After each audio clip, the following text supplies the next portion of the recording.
for it. Hello, everybody. Welcome to the inn. Hopefully Lily didn't bite you on the way in. They do like to nibble, though.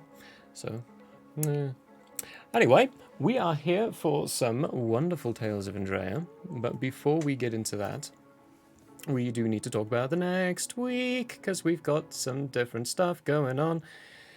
Starting on Monday, we're off Monday. The inn's not open. Everyone gets a day off. Tuesday, Von, what you doing? We're going to continue playing Little Nightmares. Had a blast doing it last week. Gonna keep doing it until we're done. Fantabulous.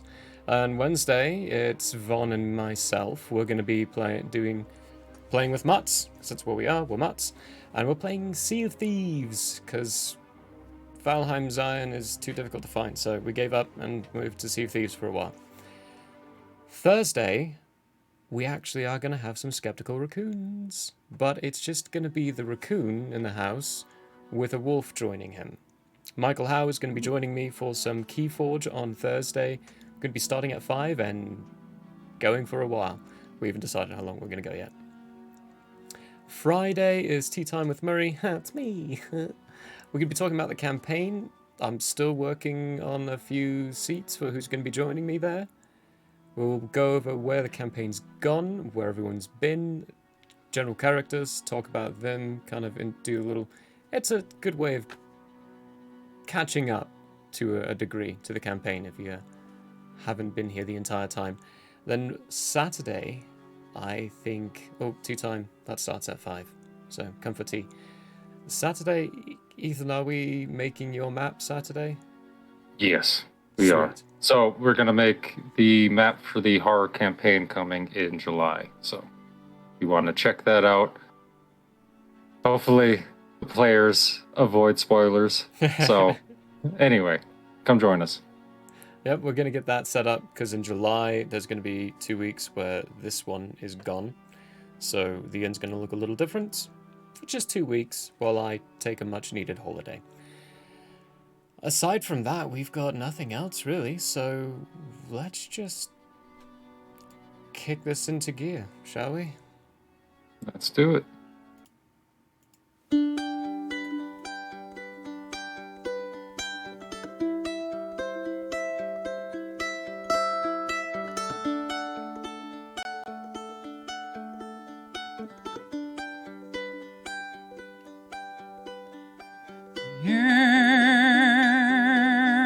It is open, my friends. Battles have yet to begin. Laughter will be had in gales and floods, but not at least there will be blood. The sorrow and loss may abound. We'll do our best to hold this hallowed ground.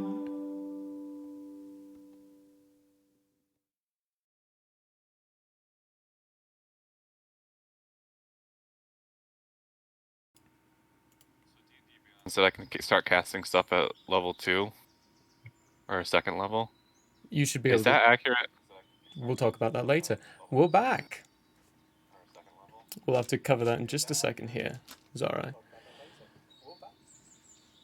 Last time on the wonderful journey that these beings have been on, they spent a few days in Yark, which was longer than they've spent. Yark. I stutter because they do that all the time. Sometimes they delay their doing of the Yark, and Because we know you're going to stutter. So we still want to trip you up. the turds. Anyway, spent a few days there, then departed, got accosted by some bandits, and surprisingly helped by Blood, who leads a mercenary group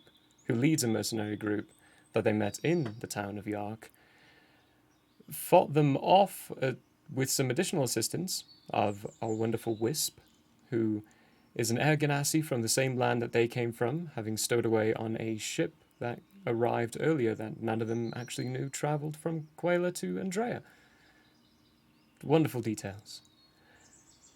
He agreed to accompany them to the town of Yark, of which we ended last time with them arriving at Yark, but we're actually going to do a little time back forward. Back Time forward. rewind. Time back forward. It's a fun Back Andrea to the future. Yark. Yark. Because there's a few things that happened. They leveled up first off, and a few decisions were made for the level up that have an effect on things. First, we're going to start with Yolondriel, who expressed that he's going to have a few words with his god. Yes, I did. Okay, so during the 5 days, how are you planning on doing that? Before nighttime, I'm going to tell the rest of the group that I'm not going to take watch.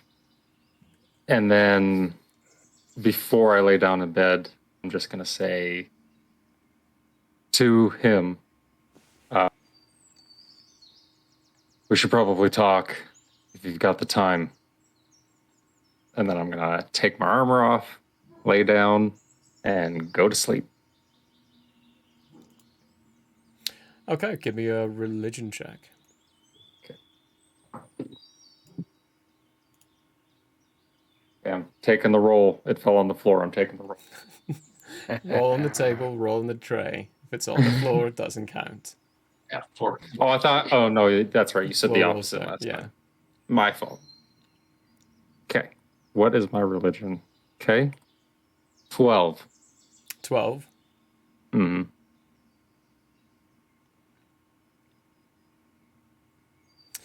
Your dreams at night are reminiscent of what you've seen before.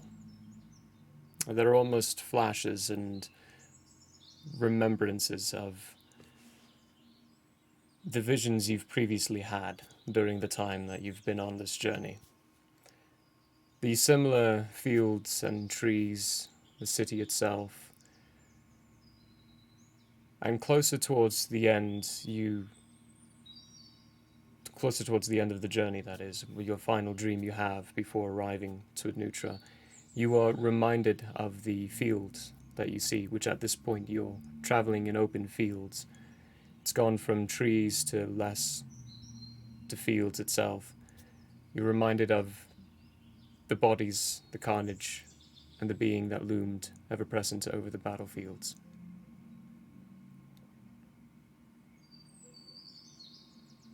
Okay. Nothing else? Nothing else. Okay. I'm going to double check my inventory, make sure I have pen and paper, and then you can come back to me.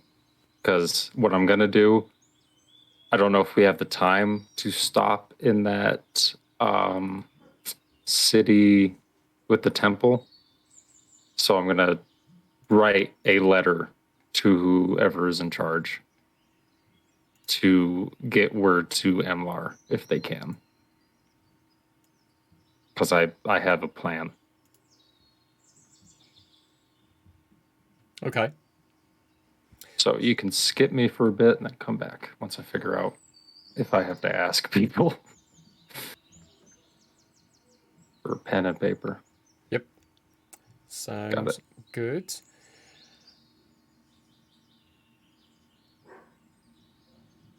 Prologue, you have your new tattoo. Kind of playing around with that, you've learned its trades and secrets. I believe it's the Eldritch Claw. So you can, it's a reach up to 15 feet, right? Yes. Yeah. So then it and then adds a d6 onto the damage. Yep. It can be used in extension. What I don't know is whether or not it takes up your entire action or if it's an attack action itself. Excuse the dogs, they like to talk.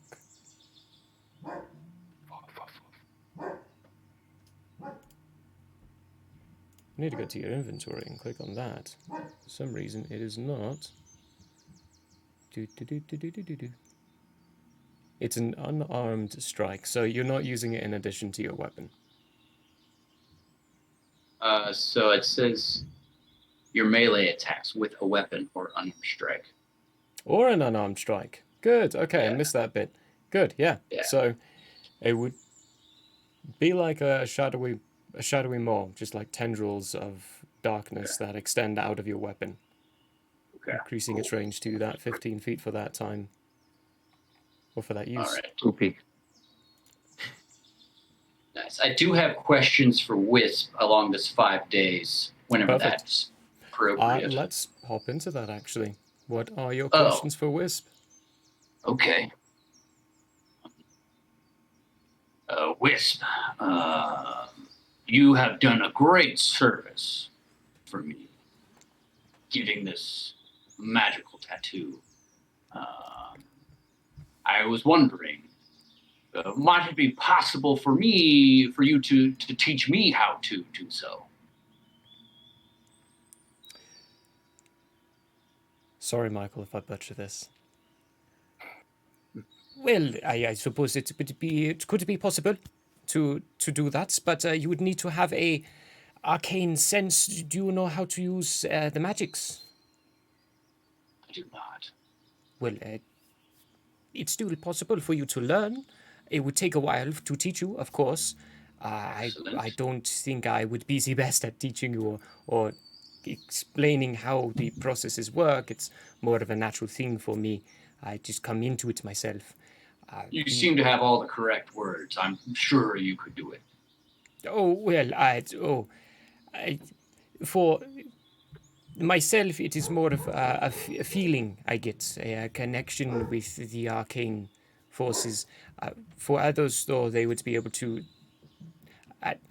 I was born into it, essentially. I was born with these capabilities. I was not taught them. They just come to me. I see. But you could teach me how to make tattoos. Oh, I could teach you the arts, yes. Do you have a That way, set? when I meet an individual who could teach me how to do the arcane senses, I would already know how to make the tattoo. I do not have a set, unfortunately. Might you have a spare? Oh, well, let me just take a look through my bag here and see if I have any sets at all. Oh, unfortunately, I only have my own, and this is more suited for the arcane sense. Yes, So, yes. this is what you should do. The first town you arrive at, you should find a calligrapher set and start drawing, Set, okay. start writing and making images. Because if you are an artist, you are good at tattooing. It's more of a practice. It's the art that is the problem. Essentially, at the first, you need to be able to draw the images you see and the images you want. If you cannot do that, then you would not be a good artist. You will not be a good tattooist. True. Okay. Interesting. For now, though, we have a few days. I can show you, and we can both use mine. Be very careful, though. These are handmade, and your hands are 3 times as large as mine. My hands were made for crushing. Yes, that is what I mean. Please don't break my set. Yes, of course, of course. The holy implements must not be destroyed. And perhaps you can teach me a bit more about your creed as well during this time. Oh, it would be my pleasure. I would be Good fascinated answer. in writing it down and studying it a bit, making sure I don't offend you in the future. Of course, of course. Should I actually tell them? No, you've said it multiple times now. We Okay, can okay. at this point we can just say Cool. you tell him the creed. I tell them. He knows. Great. So for the 5 days during your rest periods, you can add at the end of it it'll be 10 hours of training with the calligraphy set. Okay. So I'll calculate later how many hours you need to gain proficiency with the calligraphy, but for now you are beginning the process of training with it. Cool.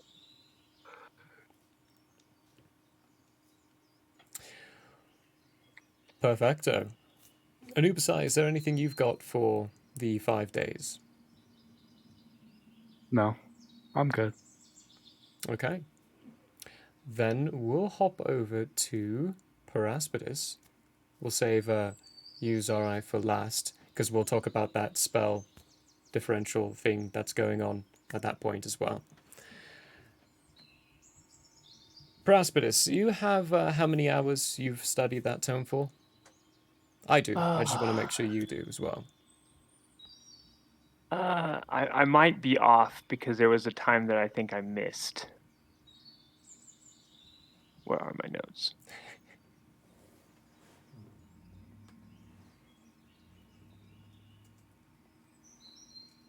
Might be very off because apparently I don't have the piece of paper I wrote that down on. Well, you're at 45 hours. 45. 45 hours at the site of the junction, so that is before the 5 nights go by. And you stated that you were studying basically the first 100 pages or so, trying to get used to that language and understand the writing. Not used to the language, it is your own language, but more understand the writing behind it, be able to decipher it. On the third night, while you're reading it,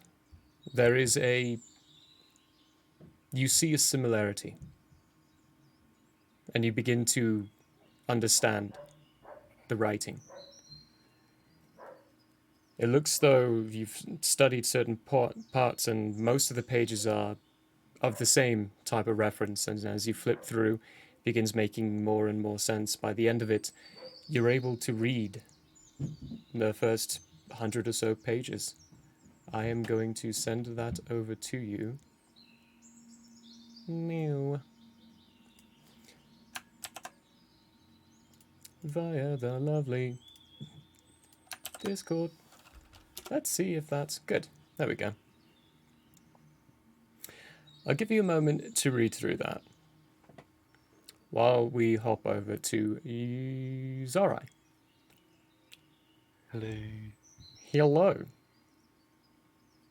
Zorai, you have been fasting for the past few days.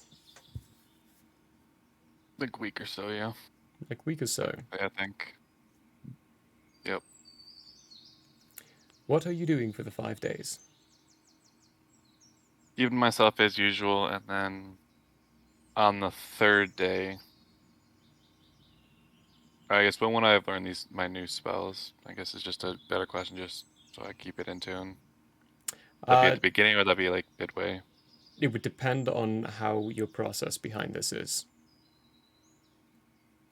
So I remember the way I was looking to do this. I remember my mentor having these berries, and so the first 3 days I'm trying to meditate and remember, or like visualize how he did it, and I'm gonna try to create those berries, the good berries, I think is what they're actually called. That is the spell, yeah. And so first 3 days I'm gonna be trying to meditate and remember those berries and just remember the times with my mentor before he died. Okay. With him and I and Steve. So during the rest periods in between your travel, you have a generic pile of berries in front of you, and you remember the teachings that your mentor gave you, and realize that he had these way of enchanting the berries with his magic that you didn't understand as a ranger. But you sat as he taught you in a vision recently, meditated, and patiently just focused. Try to focus your arcane sense or divine natural sense through the berries itself. And then you get the sudden urge to eat one.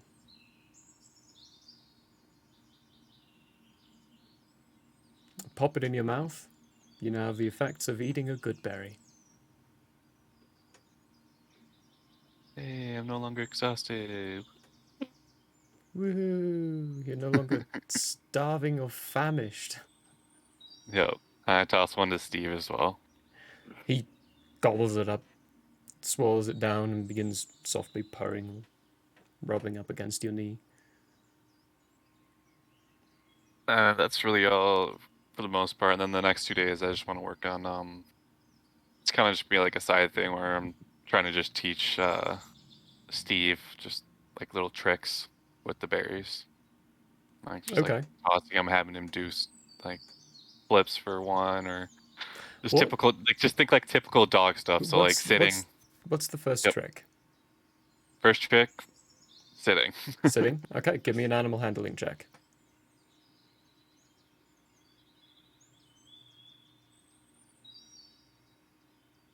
15. 15.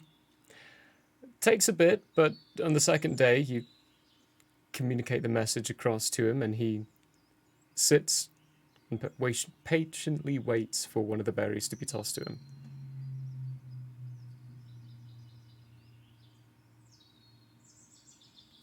And apart from that, we're just flying around doing our normal thing again before we get within view sight of the city.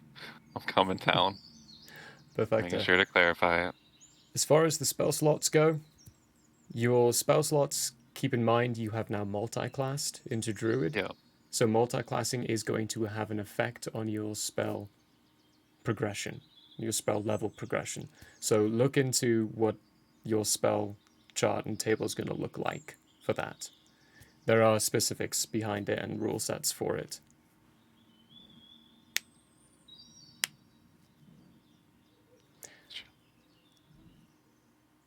Is there anything else for the 5-day period?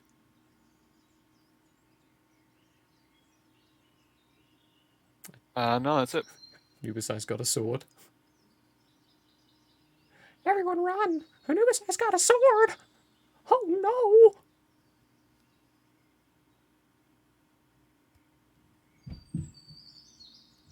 I think you'll... Paraspetus. I'm halfway getting names wrong, but correcting myself. I think Paraspetus is having a hoot reading through that. I am. I have a check I'd like to make. Okay. I'd like to make a history check on the year 228 and the reign of 3.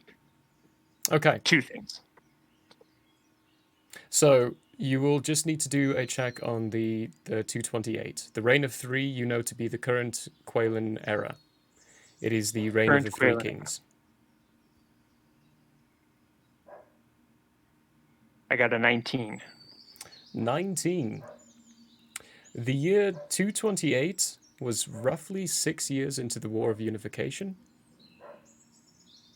And it was one of the heights and peaks where they were beginning to lose ground in the Olavening Kingdom to the Heuglipid swarms.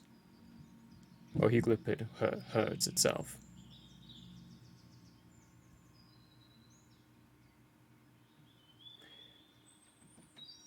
It's during that time that the Magus actually began to start taking a more active part in the war itself.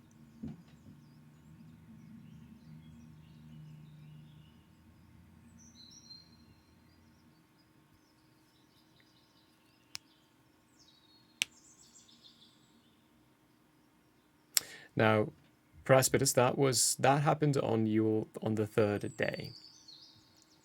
So there's still 2 days left. 4th day, I want to go over the herbalism tome to look up anything that I can find concerning Denthrol, Ithoris, or Ministro root. Denthrol Ithoris is a...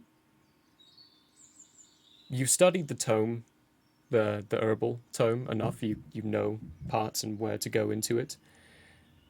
And you find Denthrol root was the first entry of Denthrol root. Hang on, let me get the exact name of it. Here we go. Denthrol Ithoris was an underground plant found by a chief of the nation of Slevon. I need to find her name. Chief Dithy. Chief Diffie. I will send that over to you. She was exploring the underground areas and found a plant that grew it grew out of organic matter itself. It was kind of a parasitic type entity that took over any living organism, and if you touched it, it would rapidly begin to grow on yourself. It's a very dangerous plant to handle. And dealing with it is difficult to do. She notes that only some of the bravest of the nation of Slevon, would actually dare touch it.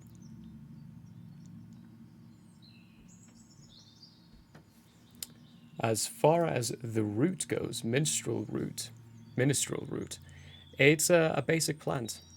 It's like a shrub, an herb. You can find it in multiple locations, but it's considered highly toxic and the poisons within it are only removed through a very precarious series of curing.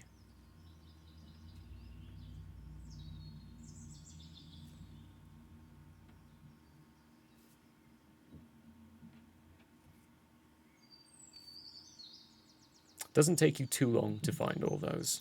It would probably take about an hour each to go over the notes and get a full understanding for each one of those two.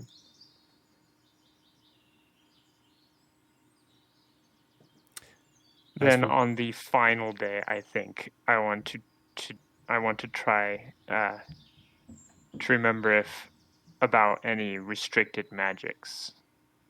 There's a lot. Preferably during the time around 22 to 28. Give me another history check. Okay. Well, this one's not so good. 11. You're not sure as to the time frame to the restrictions, but you do remember that there are several types of magic that the royals, they taught you, are very strictly forbidden to use. One of them being time magic. That's very restricted. You don't dabble with that. You don't handle with that. And Magus did in the past, and he ended up erasing himself. The only reason they know of him is through some strange coincidences. Oops. Oops. There's also, it was restricted until recently, but transportation magic, it's only ever gone awry. Bits and pieces of them would arrive, but not the whole person. It's only recently that Prince Nero has convinced his father to unrestrict that magic. And then, of course, life, like necromancy, however you want to say that word. Necromancy is also restricted magic. It's not frowned upon, it's more seen as a insult to the individual. They occupied that space. It is not. The meat sack has expired, and so the soul must move on. And the natural process of everything should go accordingly and not be interrupted. Yeah, they think they know the natural process. Of course, Anubis would not agree with that. I think the other things I have are going to require outside research as well. Okay. And more time. And more time. Oh, when a cow dies, you just bury it. You don't use it whatsoever in any other fashion. Yeah, okay. Well, on the 5th day, you're walking through these plain lands, these areas, and I have it on forest, which has birds. There are birds around. There are creatures moving through, just like tiny mice and such. Hawks in the air, hunting the mice. But for the most part, there are no trees. There's only mild shrubberies and small plants around. And eventually you get to a hill where Wisp looks over at you all and says, "You're ready to see something magnificent?"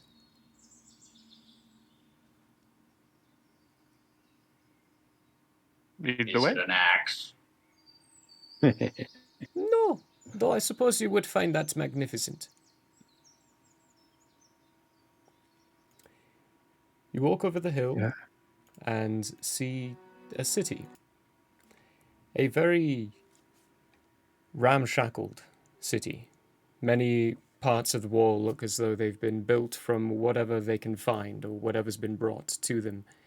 Even though it is jerry-rigged, for lack of a better term, in many ways, it is still solid and well defended. There are individuals on the wall patrolling around, people walking through and in and out of the gates, carrying goods of some kind. It does look bustling and large in size, fairly well populated, but doesn't look rich, or as rich as the Reclorian cities that you've been in so far. Except for maybe Vul. It's bigger than Vul, though. Vul's a small fishing community. Along the path, Wisp says, "Now, my friends who need help, they're over here. We would need to deviate off. Would you like to go to the city, or we can go meet them first? It is getting a little closer to the end of the day. They might be able to house us as well for the night, if we so choose." We should do that. That way we can deal with their issue as quickly as possible for them.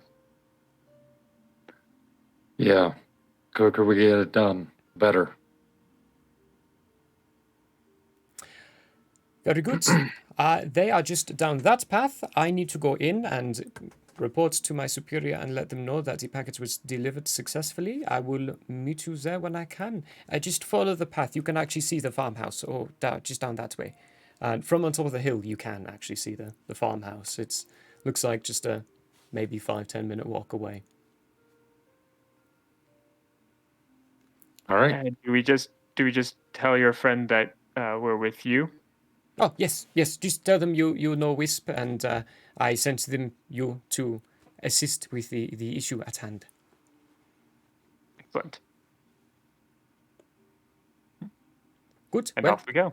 I will see you all there. Brolog, it was a pleasure meeting you. Be sure to get a calligraphy set when you can. It was a pleasure meeting you as well, Wisp, and I will acquire it as soon as possible. Good. Good luck finding Carson. I hope you find him. He's an excellent tattooist.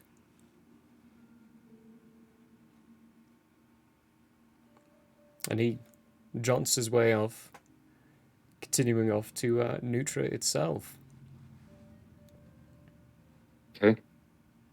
I look at the group and I say, well, I hope this isn't some sort of trap. I hope it is. Of course you do. Either way, let's get it over with. Since the last ambush got ruined for us by that stupid group.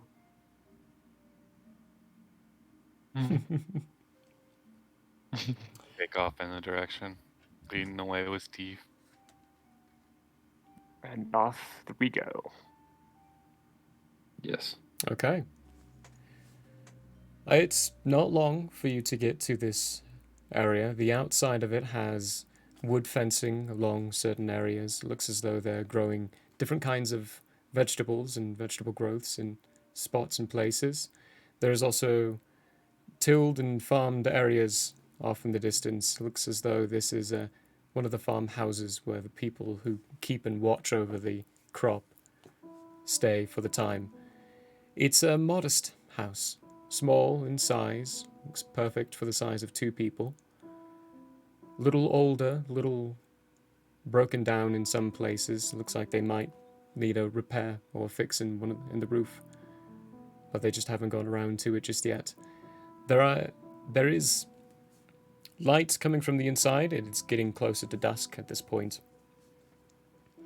And everyone give me a perception check.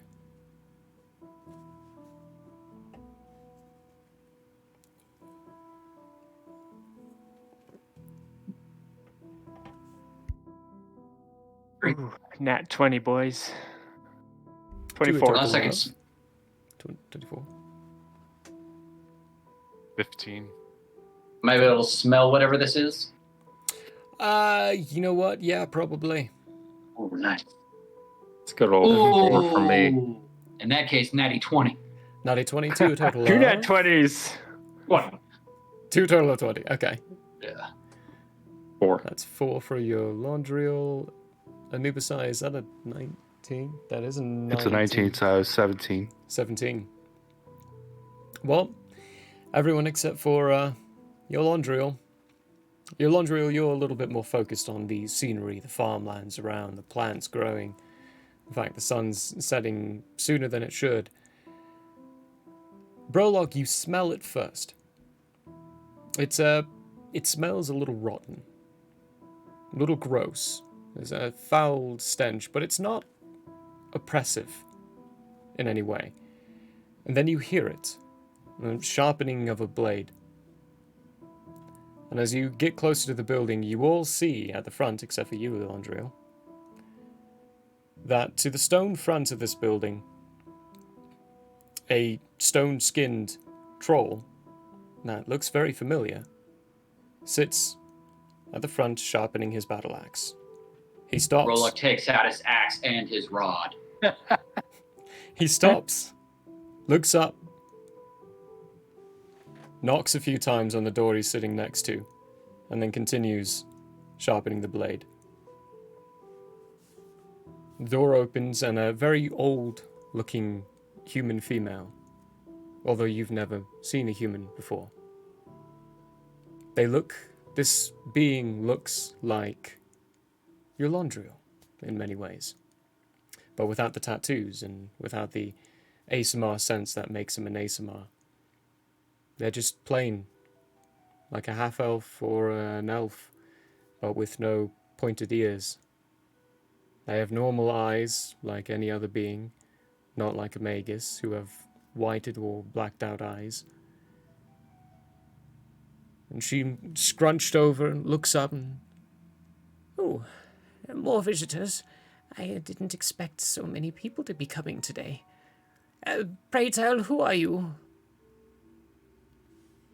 Hello, I'm Prosperous with a group that come from afar. We've recently been traveling with an Aragonasi named Wisp, who we've agreed to assist in something he was sent to assist you with. Leave it to Wisp to be late to everything. Come on, come in. She opens the door and leans out, looks to the right to the troll and says, Thank you, Laszlo. and then continues into the building. As I walk in last in line, I give Laszlo a, hey, how are you? What's Laszlo doing? He doesn't react to any of it. He continues sharpening his blade. As you walk by and you do that, you catch sight of his head and then remember, oh right, he doesn't have eyes. So he can't see the whole jester.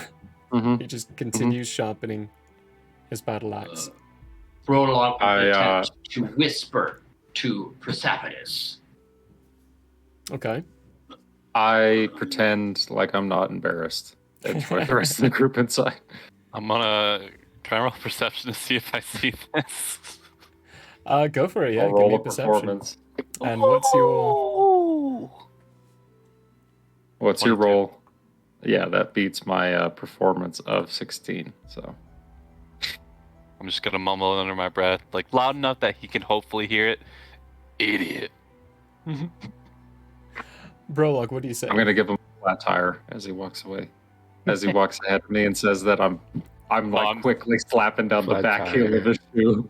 I'm standing outside, so yeah, I'm Oh, okay. not going Okay, in. I thought you were I'm ahead gonna of me. stay right by the door Oh, and just wait outside, leaning on just on the wall right by the Cool. door.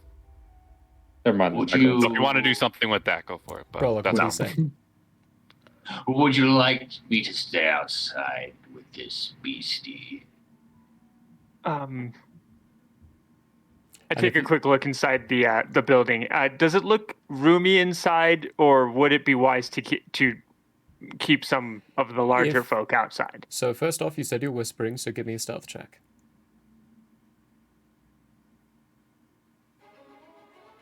This is far too exciting.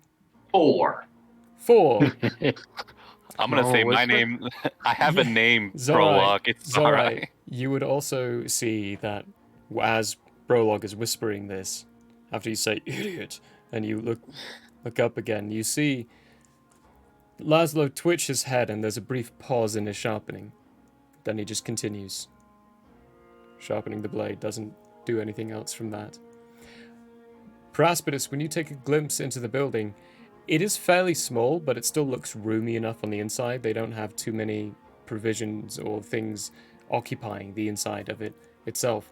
You also notice a familiar-looking, dark-skinned drow sitting and sipping at some tea, That's what I thought. sitting at a table. We've been waiting to meet. We've been waiting to Thank see her God. again. Bro, actually, yes, that's a good idea. Do keep watch outside with Laszlo. Don't worry overly much about Laszlo, though. He's not a threat to us currently. So I will keep my but- eyes peeled. perfect. And then I will go inside. When you go inside, give me a perception check.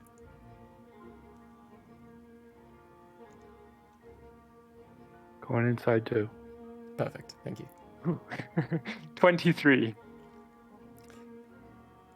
You hear ever so quietly mumbled. He'll keep his eyes peeled. I don't have eyes to keep peeled, I only have my ears. What am I supposed to keep peeled? The onions. I like him. So, Zorai and Brolog, you're staying outside. Correct. Okay. Yes. As for the rest of you, when you enter in, Leaf looks up, looks over, and is, "You're 4 days late." Are we? Muted. I say tends to happen. I was muted. It's like, yes, you said you would meet me in Nutra 4 days ago. Yeah. Well, Well, we it didn't. Doesn't matter anyway. Finishes the drink, puts it on the table. We're able to find some work in the meantime. Took care of a problem for these lovely folk. Oh. So that thing that Wisp was supposed to do is already dealt with. Wisp? Oh, we've been traveling with someone else named Wisp, and he was sent here to assist these people in something, so... Oh, well, good for him. Either way, it's done already, so no need or worries for that. Where are my manners? Where are their manners? They own this house. Leaf, stop being so asinine. Then I'd have to stop being myself. It's a pleasure having you in our house, thank you. An older man stands up from a chair, a little rickety, gets up and pulls a cane from the table, walks over to you. Praspidus offers out his crinkly old hand. The name's Guinea. My wife's name is Jenny. Ooh. I take his hand and I give him a nice, soft but firm handshake. Well, if you would like to assist, we could always use farming hands. Time to plant new crops coming up. We're getting to the end of high season. It's always a good time. Well, I don't think we have too terribly much time at the moment, but we're going to assist with something.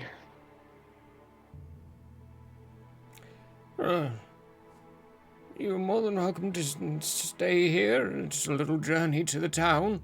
We don't have much room, but the night sky is always peaceful in this time of season. Is there anything I might be able to get for you? Actually, no, just point us in a place we can set up for the night, and Your hospitality is enough. yeah. I'll Besides- get some tea for you all. I'll put the kettle on. You see her go over to a big pot and Start huddling it over to the fireplace. I look at Anubis-I, considering she's the strongest out of all of us, with a look of, help the old lady.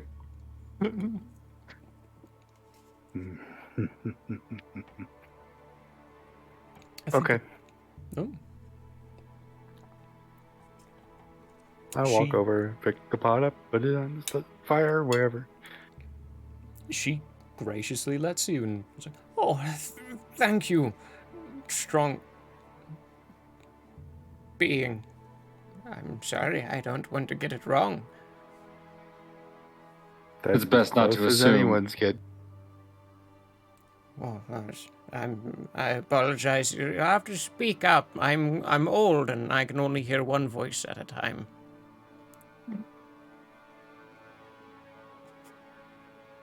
Said you got as close as anyone.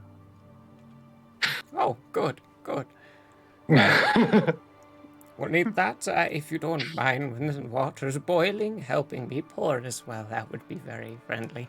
Leaf, I like your friends. Oh, well, I know her. These ones are new. They're just from the same place. You guys won't have to worry about room, because Anubis-I doesn't sleep, and the two animals out front can sleep outside. Wait. I say with an elbow to Paraspidus of like, haha. Is Don't the talk door about Laszlo closed? like that. Can I hear Yeah, this? The door would I be need closed. to know. The door But would can be we hear closed. this? Like, is there no window? You can give me a Just kind of- perception check with disadvantage. I can do that. And to answer her question, I say, no, not Laszlo. 11. I mean, Brolog and Zarai out there. So Zara, Our you two hear it. animals, not Leif's animal. Yes. Hey, he's Well, not first an of all, animal. hear it. Actually, no, fair. He is an animal. Hey! Not you, idiot. The blind Yes, him. one. He sleeps in trees, man. I mean, don't offend him. He sleeps in trees. You're an animal, Zarai. Never mind. Yeah. How do you know my name? Because I just said it. Oh yeah, that's right. You Pay did. attention. I say as I walk up and I just shut heard the you rip front on me, and I was door. mad. It's like, Are there any That's- trees nearby? No, there are no No. trees in sight. At all. Damn it. Leave on the roof. Leaf Think about- stands up and says, is there anything you all actually need to discuss, or did you just want to meet here? Because I do have other business and other jobs I can do. But, they require me leaving. A moment of your time. Oh, of course, Anubis-I. I can always spare a moment for you. Let's take a walk.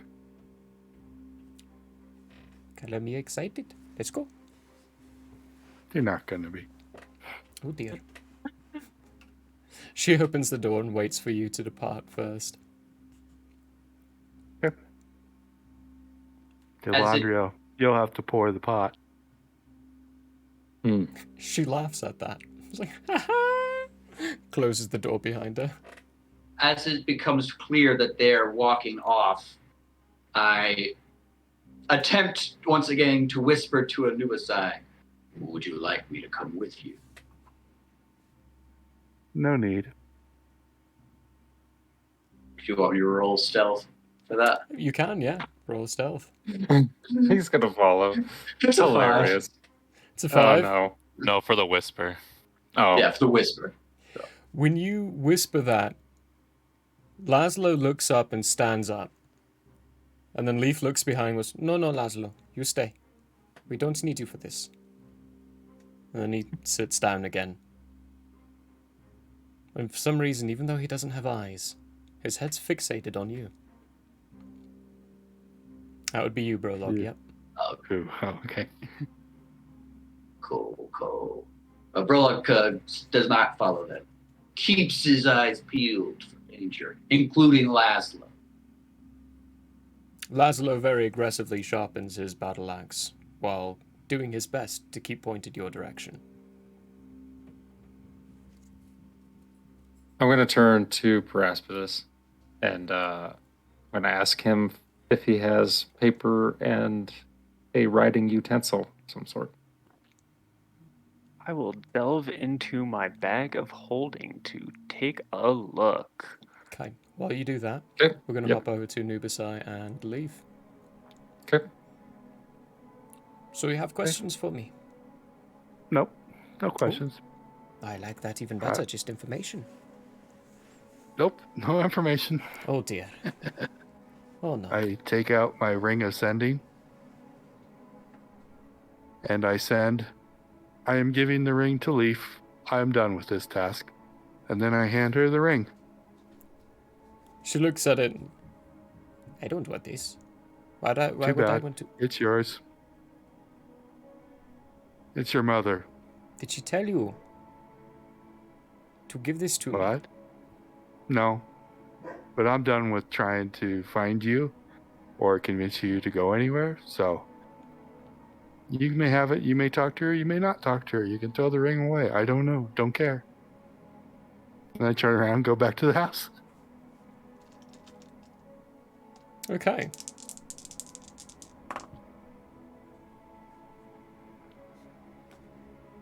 I do not have pen pen and paper. Give me a perception check, Anubisai. Passive? You can use your passive if you'd like. What is your passive again? 10. 10. It'll probably be higher than what I'd roll, but... Oh no, you rolled a 17 earlier. Okay, I'll roll. Oh, we'll see. You can take your passive. Let's see this. Rip. Shouldn't have listened to the Overlord. Oh, Reno. Yep, shouldn't have listened to the DM. Yep. See, there you go. Okay. Rip.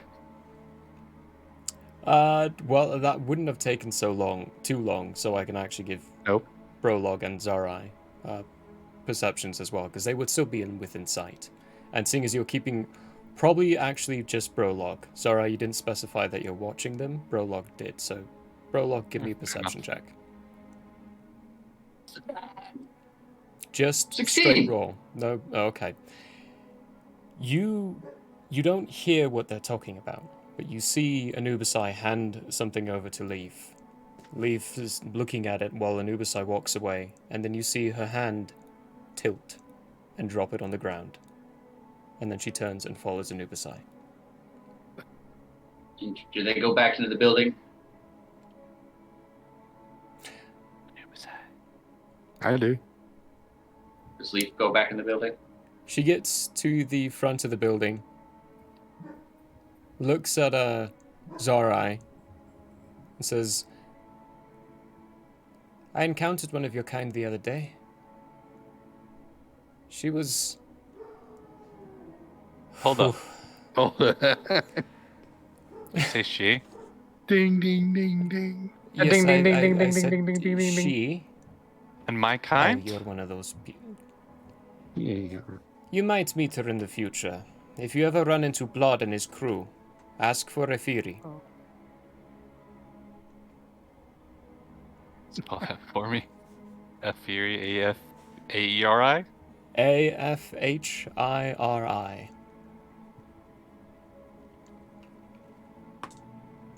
Thanks. It's been a long time. Actually, I've never seen my kind before. You're not Yeah, entirely I've never common. seen. That's Yeah, why I thought no. it would be important to note for you. You're the only two of your kinds I've met. And I've been to places. Whew. Well, thank you for the information. I got some beef with that person. Well, that would mean you were ready. Okay, well, I'll leave that to you all. She pops her head into the door. Is there anything else you all need? It's getting nighttime now and much easier for me to travel. No? Great. Okay. Hey, Eulandriel. Did you give him that flask? I'll take that as a no. Praspitis, he's got something for you. She closes the door and walks away. Okay, I stand there for a second. I'm like, flask. Give me an intelligence check. To Brolog and Zarai, she says, I'll see you all later. good luck. Try not to die. I'll let you know if I find a way to the princess. Prologue does not respond. Thanks. I 6. guess just let me know if you see that tiefling again. If it happens in the rare circumstance that I'll try. we see each other, and yeah. You do your best to remember what she's talking about, but you can't. You just simply can't remember. Okay, I set my bag on the table and I start looking through my bag. Okay. DM, sir. Yep. I feel like there's something that Precipice should have in his inventory that I have, for some odd reason, been assuming I've had, but haven't ever. I don't see it there, and that is quill, ink, and paper. You should have What that. kind of gear? Yeah, what kind of gear do you have that may not have been put It might in? not have just been put in. Look at the other inventory as well. It may not be in your Yeah. general inventory, but might be a comment at the bottom in your other possessions section. If not, add it, because you should have that. I'm gonna go ahead and add it. It might have been one of those items that got lost during the transition from document to D&D Beyond. I did check the document as well, Ah. and I had thought I had seen it there, but it was not. Well, either way, you should have that. Did Laszlo go with me? Laszlo did. He stands up, stops for a moment, sniffs the air, then looks your direction, Brolog, or faces your direction, puts his axe away, and then starts walking off while keeping his head. And then after a while, his head is no longer aligned with yours, but he keeps it that way all the same, still thinking he's facing your direction. After they're out of sight, Prologue would like to go pick up whatever that is that we've dropped. Okay, give me an investigation check. Awesome. Oh boy. Sniff out that metal, boy. I'm curious. I'm gonna follow him There's because I 12. don't see him going with intent. 12. Okay. Yeah. Without any context, Zora, give me an insight check to see if you can realize what Brolog is trying to do. Ooh, 20, 30. 20. It looks like he's looking for something. And he's not succeeding. I'm gonna look where he's looking-ish in the general area and see if I see anything that's not As you- supposed to be there. Don't know what he's looking for? Make it a investigation at a disadvantage. Because you're just examining the general area. 7. 7. You both look for 10, 15 or so minutes. And you find nothing. Okay. I'll go back to the house. Okay. Are there any other buildings here? Or is it just No. the Open just the one? fields. Open fields, farmland around, vegetable growths in places, and this ramshackle shack. There's not like a stable or like a storehouse There's- or anything. If there is, you get the sense that this is more of a keeper's house. They don't do any of the tilling or any of the tending to the farmland around itself. They do more of the observation and just the keeping of other people separated from it and such. This is more of it's like an outpost. The farm animals and the housing of that such would be at the main villa, Okay. so to speak, of the farm area. I'm just gonna go not like too far away, but like to like a suitable location, a little bit away from the house, start a fire, and set up my bedroll. Just kind of sit there, thinking Okay. with Steve. Brolog, you see Zorai wander off. Just to specify, your character knows he wandered off. Yeah. I assume it's night-ish now. It is very close to night now, yeah. Okay. In that case, Prologue will give a have a good evening to Zara. I don't reply. Salty Susan. Ooh, how's that feel? So, Keeps oh snap. Prologue does not notice any salt. The turns table. The turns table. Eventually, Keeping the a kettle. lookout. Perfect. The cattle does start whistling. The old lady looks at you, Yolandriel, and says, Would you help an old lady? Of course, ma'am. And I get up and I just grab that fucking thing and go and I pour the tea. The old man sits. Now that you've had a chance to kind of get a better look, he's been telling you stories this whole time, just non-stop talking, telling you about his time in the military, what got him removed from the nation itself, the fact that he supported one of the wrong people and the wrong person lost, so he had to be exiled and such. Basically, their whole life story of how they got transfixed into Nutra.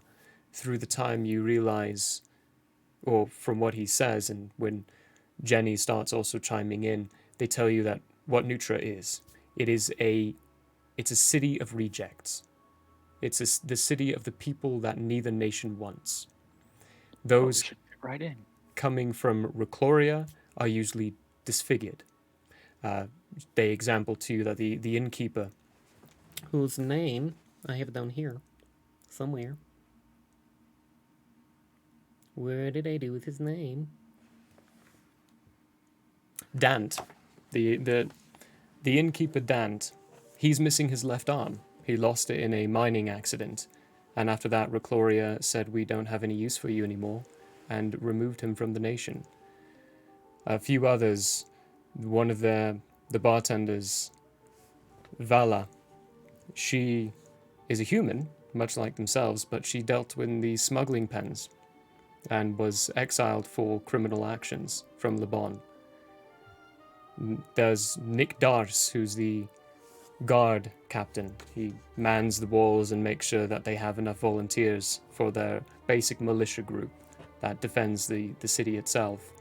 He was an old captain who also supported the wrong general and got exiled for it in Lebon. It is genuinely a city of ramshackled and jerry-rigging all over the place. They keep it together as best as they can. It's community-based, centric. They don't really deal with gold. They deal with trading of favors and trading of goods. There are some places that will deal with gold, like the inn itself, who have connections in both the countries and can actually buy things using their gold. But as far as the trades and like the general stores, they would expect either a favor done for them, like a day's work. You can get a week's worth of rations basically for doing a day's work for the general city itself. And the whole organization, they just talk and they talk and they talk. And eventually when the tea's poured, Gunny, he stops and says, Well, that's enough from me. Where are you all from? I've been all over this place and I've never seen beings such as yourselves. I give both Percy and Anubis this like smile of like, oh man. Well, which one of you want to go first? Percy's going to slide over a sheet of paper and the quill and ink that Yolandriel had asked him about earlier. Oh yeah. Over to Yolandriel. They do this while you're going through your bag and while you're finding that paper. You don't have to do investigation because you're quite literally emptying out your bag, but it is the last item you find. This vial of red liquid. The serum that you remember. You look at it and you're like, oh yeah, I've had this for a while. That's right. Leaf told me to give this to Paraspidus. That's right. Yep. And I give it to Paraspidus and I'm like, tradesies, as he slides over the paper. Anyway, I kind of like vaguely get Anubis as if I'm like, you first, because I want to know some information about you. Wait, is she? Yeah, you're back in the room, aren't you, Anubis? She would be at this point. Yeah. Okay. If you want to, you don't have to. I am from the land of the dead, and I'm here to collect souls. I immediately put my hands in my palms. I'm like,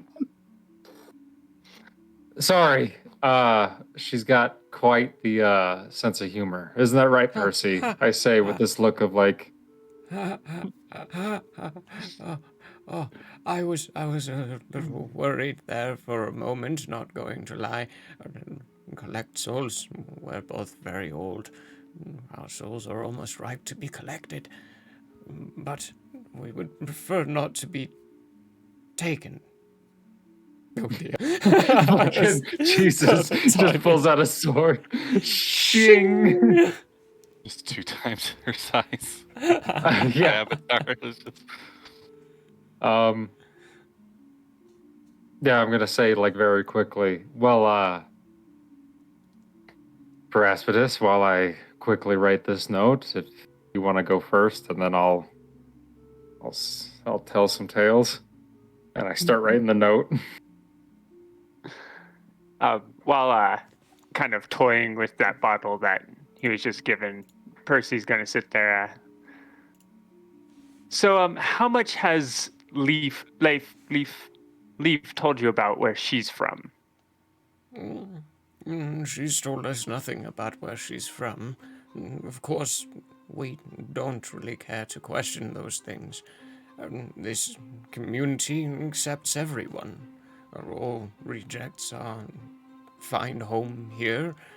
We don't care where you're from. All we care is that you're here. Fascinating. Yes, we've definitely come a long way. How long is it that you've been traveling for? Well, let's see. We were on the ocean for about 6 months, maybe more, and then we've been here for a couple of weeks, maybe more. So it's been a while. It must have been a very long journey. She doesn't speak of home. What?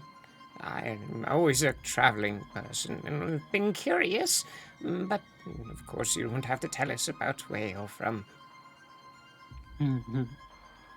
Yes, my home floats. Floats? That's fascinating. Yes, quite fascinating. Yeah. I'm gonna put the vial in my bag of holding and tie the bag of holding back to my belt. Yeah.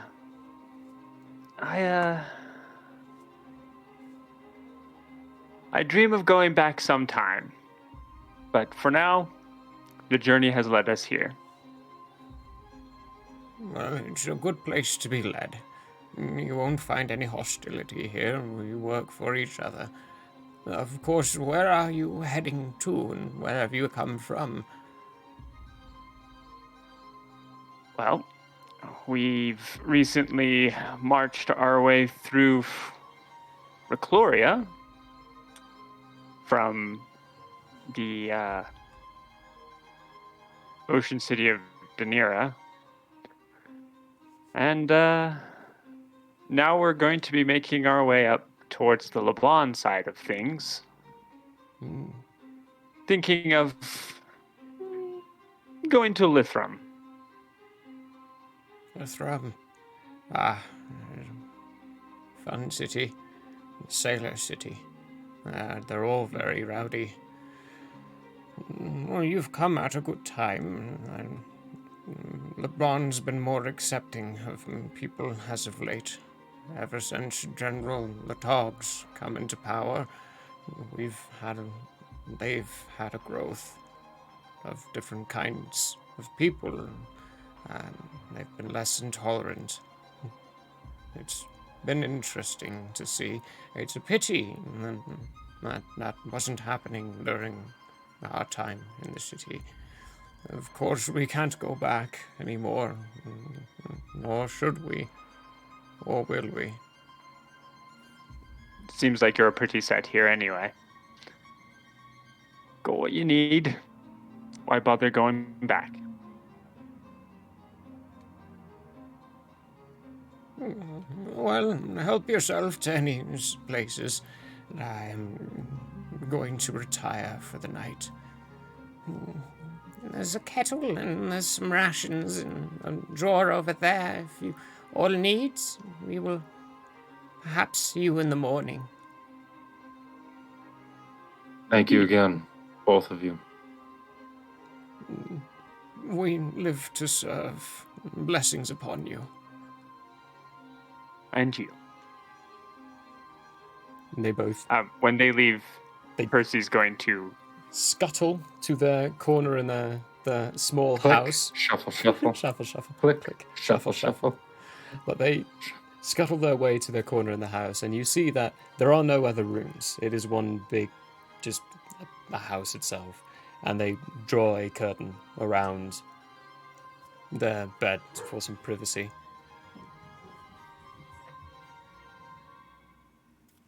Percy's going to actually find a good spot outside, probably see around where Zara is at and set up nearby.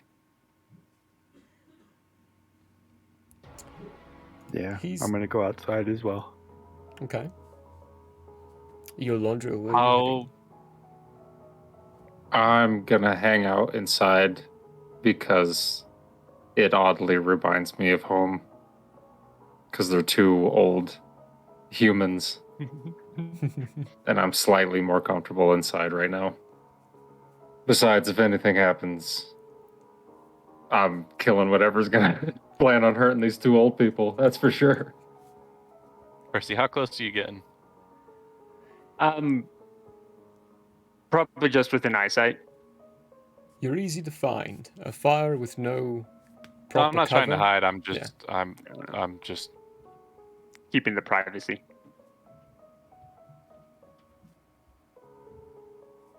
I am, however, going to be cogitating things. Okay. A night this close to the city is pretty undisturbed. But why don't...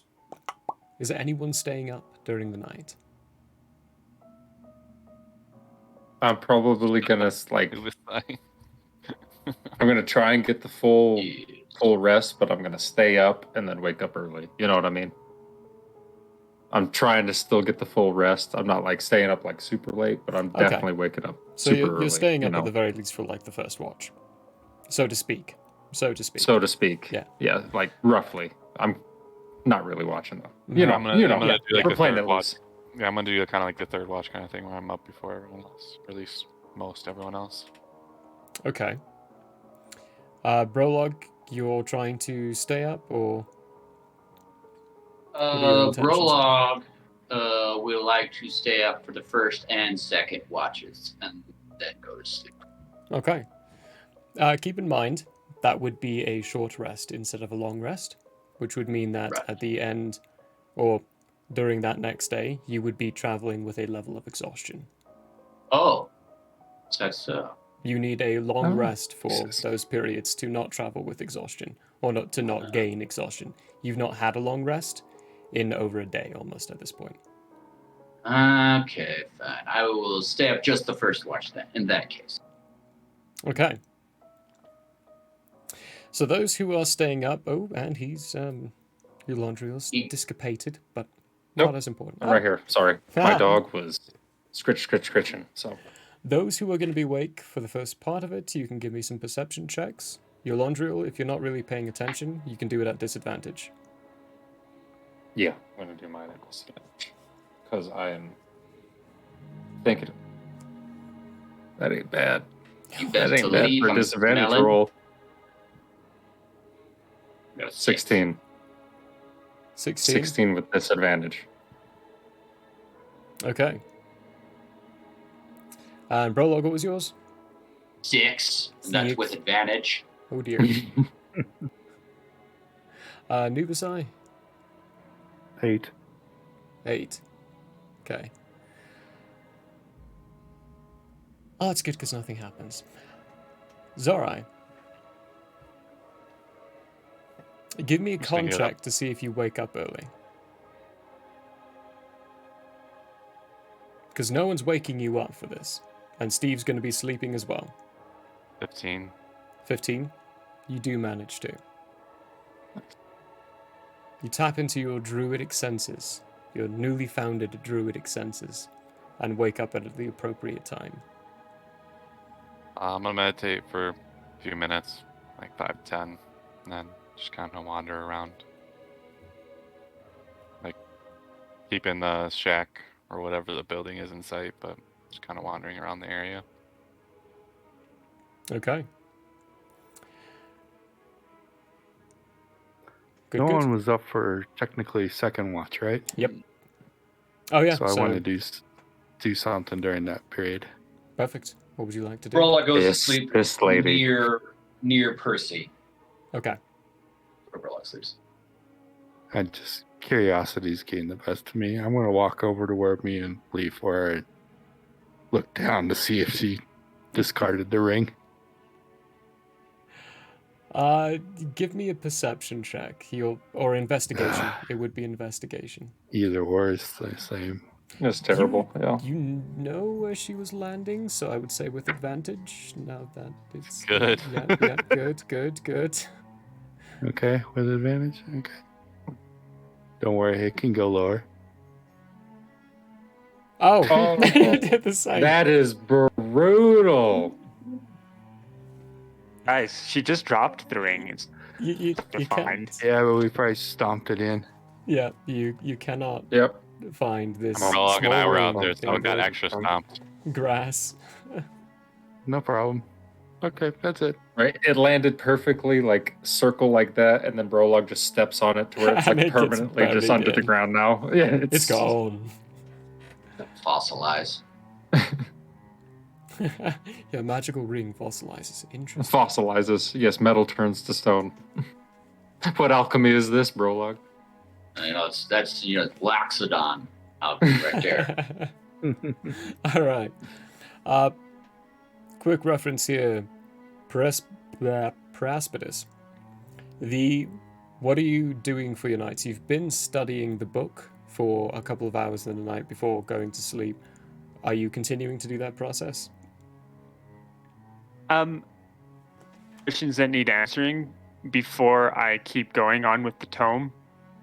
So for this night, most of what I'm doing is just going over what I've already learned, notating more, and my thoughts basically in order, so that when I do go looking for some more answers, I'm not stumbling blind. Okay, but are you still reading the tome?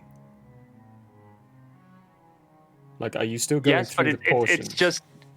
it's just the first 100 pages still. Doesn't matter. Yes. For this purpose, it doesn't matter as much because you're still technically studying the handwriting, and that's the important part, is studying the handwriting Yes, itself. yes. So add another 2 hours. And be sure to notate to me whenever you get to 50 hours again, because that was 50 hours. Okay. You should be at for 6 hours now. Yes. No, 4 hours, because you spent one No. of the nights studying the Yes. nature's tome. Mm-hmm. So that I can get answers. Yep. I'm gonna do something else while I'm up. Okay, what are you doing? Everyone else, and I'm gonna work on that with the armor scraps and my tinkering tools to try and fit some of these scraps to Steve. Steve, okay, give me a tinkering check. It's just a flat roll, right?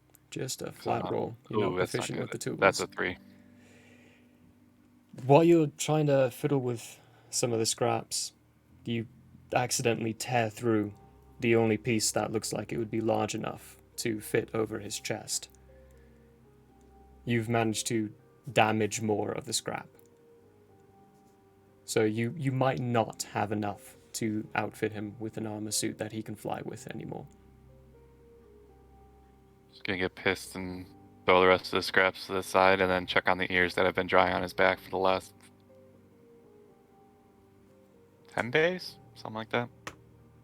8 days, 9 days, somewhere in there. Most of them look good. They're not done yet. They're not complete. But it looks as though the time that you've been traveling in the open terrain area has been a lot kinder than the canopied forested area that you've been traveling in. One of the ears is definitely rotten. I pull it off and throw it to the side. Okay. The rest of them, though, are still going along in process. That's it. All right. Morning time rolls by, and Yolondriel, you are awoken by the old woman who's currently moving logs to the pile to make a new fire, and has provisions, and the old man's standing by a table with provisions, and he's currently cutting and preparing food. Okay. I am going to sit up and rub the sleep out of my eyes and ask them, is there anything you need help with this morning before we head out? We'd like to repay for your hospitality. The woman with the log in hand stops, turns to you and says, Well, yes, you could go out and pick our tomato plants, pluck our carrots from the ground, do our general chores for the day. Jenny, I'm kidding, of course. If you could take this bucket and fill it with water, that would be kind enough. The well's just around the corner. Okay, this is my entire plan with that bucket of water. I'm going to take the bucket out, fill it with water, and then on my way, I'm dropping 10 gold into the bottom of the bucket and then giving it back to them.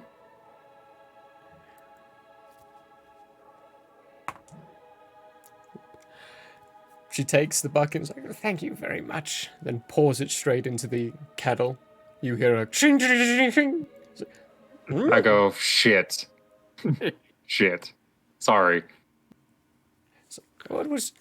Oh, my. Kenny. He's just produced gold from the well. Really? Well, Let me take a look. I was trying to be cute, I guess. I didn't realize she was just going to pour it right into the... My fault. I should have... It's early in the morning. I wasn't thinking right. The old man But there's gold in there. Pats you on the back and says, We appreciate the gesture.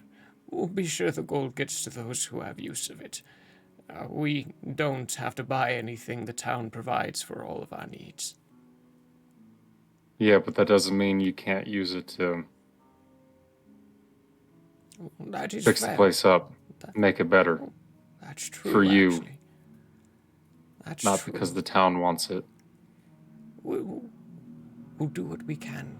Thank you, young man. We'll see if we can get the roof repaired with these funds. I appreciate your gesture. It's very kind. This I can do for the only humans I've seen in 3 years. So, thank you. They don't have humans where you come from. Where I originally come from, yeah. I say that as I tip my cap, my imaginary cap to them and head out the door. as you do, Jenny yells out, Food will be ready in 10 minutes. You can come by, have I'll let breakfast, them know. and then we'll direct you the right direction for where you need to go. I'll let the boys know. And I head out to the campsite where they all seem to be at. okay. And so I tell them about breakfast and all that good stuff. And I'm just like, you said there was like farm fields. Lots of Here. farm fields. Yeah, I'm just kind of wandering those. Still, I give things, but not necessarily they can see me. I give you a whistle because I don't see where you are. So I give you one of those like real loud ones, you know? I get a With little the bit fingers closer in the mouth. so I can see them. I don't know if they can see me. That'll be up to them, but I'm kind of still meandering. Okay. Rollock goes into the house he would like to perceive anything of note on these individuals. Specifically in the notation of tattoos and such? Tattoos, also scars. The man is covered in scars, but they have no tattoos. Okay. Not the lady either? The lady, no, neither of them have any tattoos. The lady doesn't have scars? She has no scars. In that Damn, case... she a man beater. Huh? So damn, she a man beater. Prologue will approach the scarred one. Say, greetings. I Holy am shit. Prologue. Huh. You're almost as big as General Latog.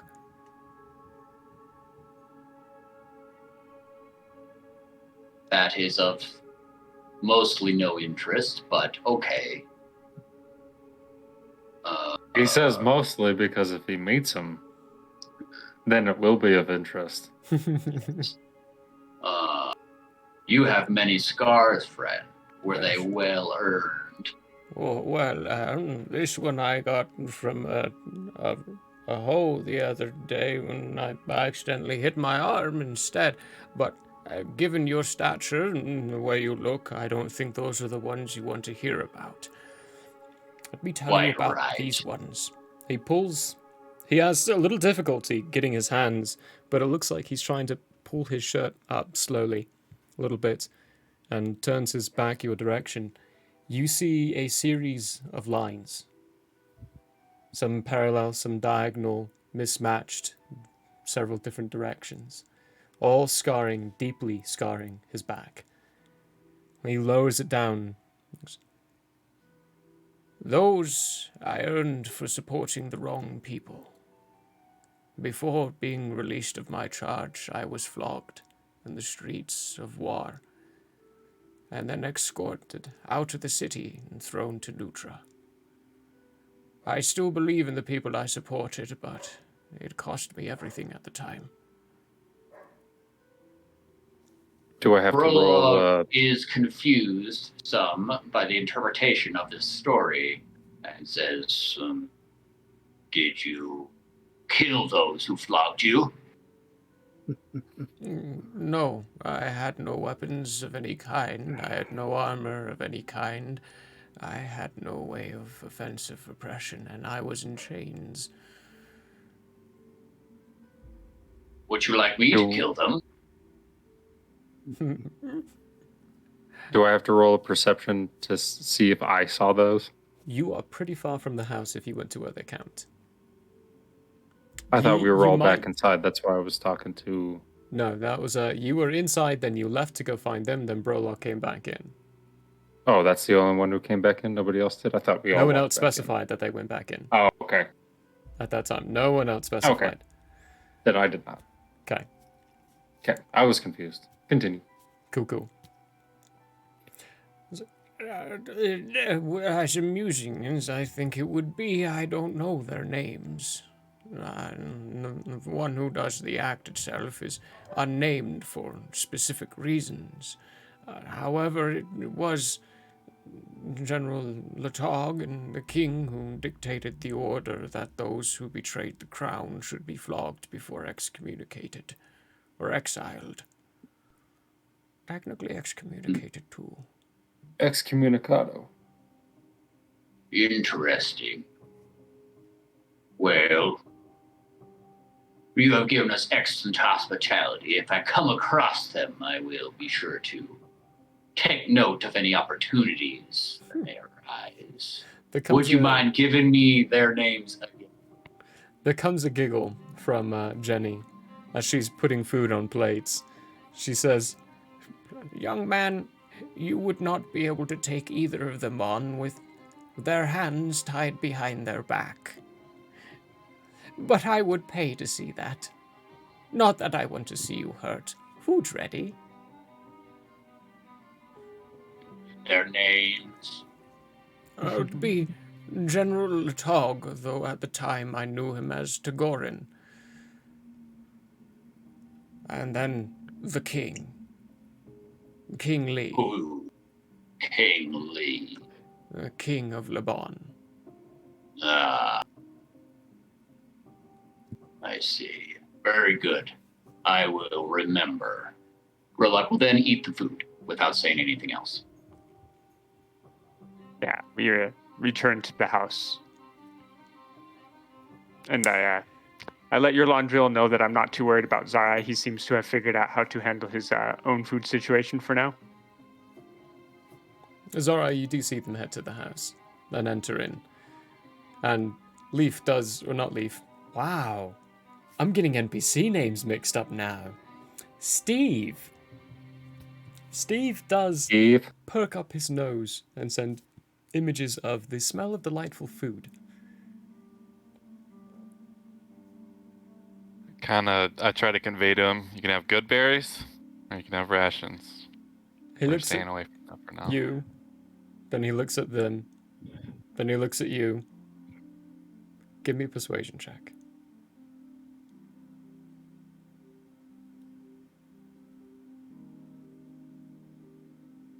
Why is my persuasion so bad? 14. 14. There's a moment where it feels like, with his claws and his hands on your shoulder, that he's about to jump off and fly their direction. But then he stays put. And you get a swarm of displeased emotions being sent your direction. I once again offer him you can either have good berries or rations. Massively displeased. You get the sense Fair the only enough. reason he's staying there with you is because he cares about you. He would much prefer to eat good food.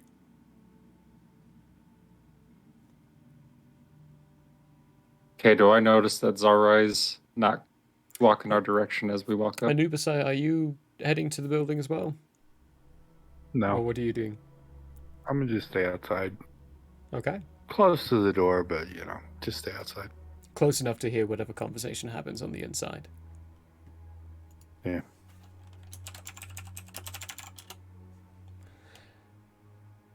Well, when you all, those who are attending, get there, by the time you get there, Brolog's probably on his second plate of food. As it's prepared for an average-sized being, and Brolog is much more than average-sized. Does Ethan see me? Or your last Yeah, girl? do I see Zarai's not coming to join us? He's as not we walk trying to in? hide, and he's within your sight, so if you just do a general look around, you do see him, and he's not moving. Okay. Well, I'm moving. I'm just kind of pacing. He's not moving your direction. Yeah, I'm taking some pocket bacon for Steve. Because now I'm starting to get worried about what Steve's... I don't care about what Zarai's eating.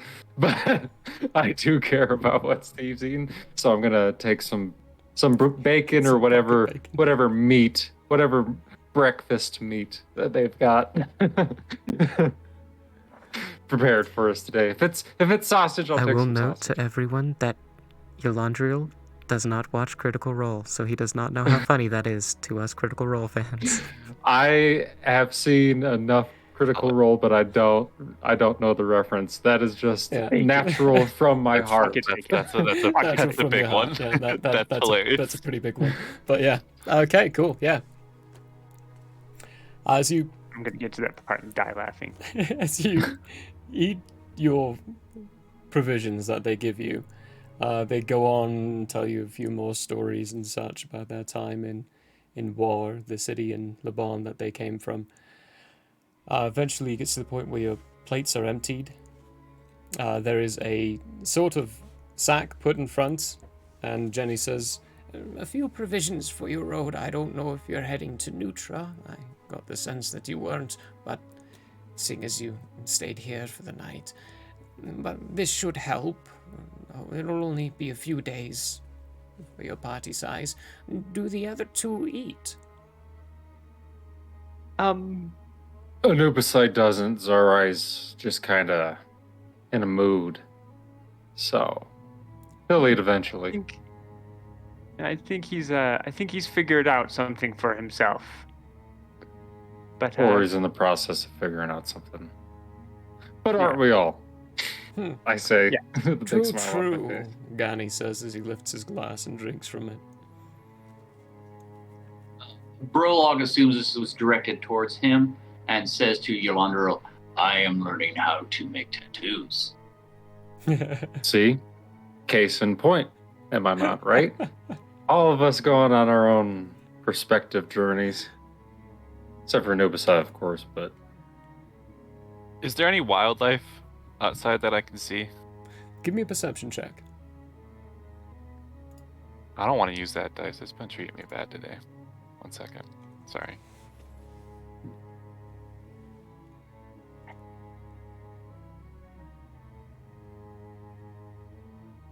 $10. Wait, no, 11. 11. I got that up last time.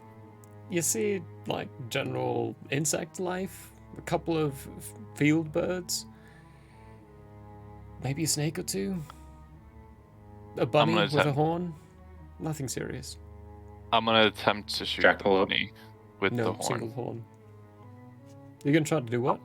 I'm gonna attempt to shoot with my bow and arrow. Unihair.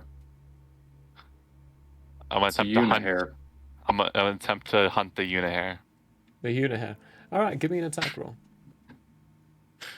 There we go. My plus. Yeah, it's a 22. That's a good name, actually. 22. And roll for damage.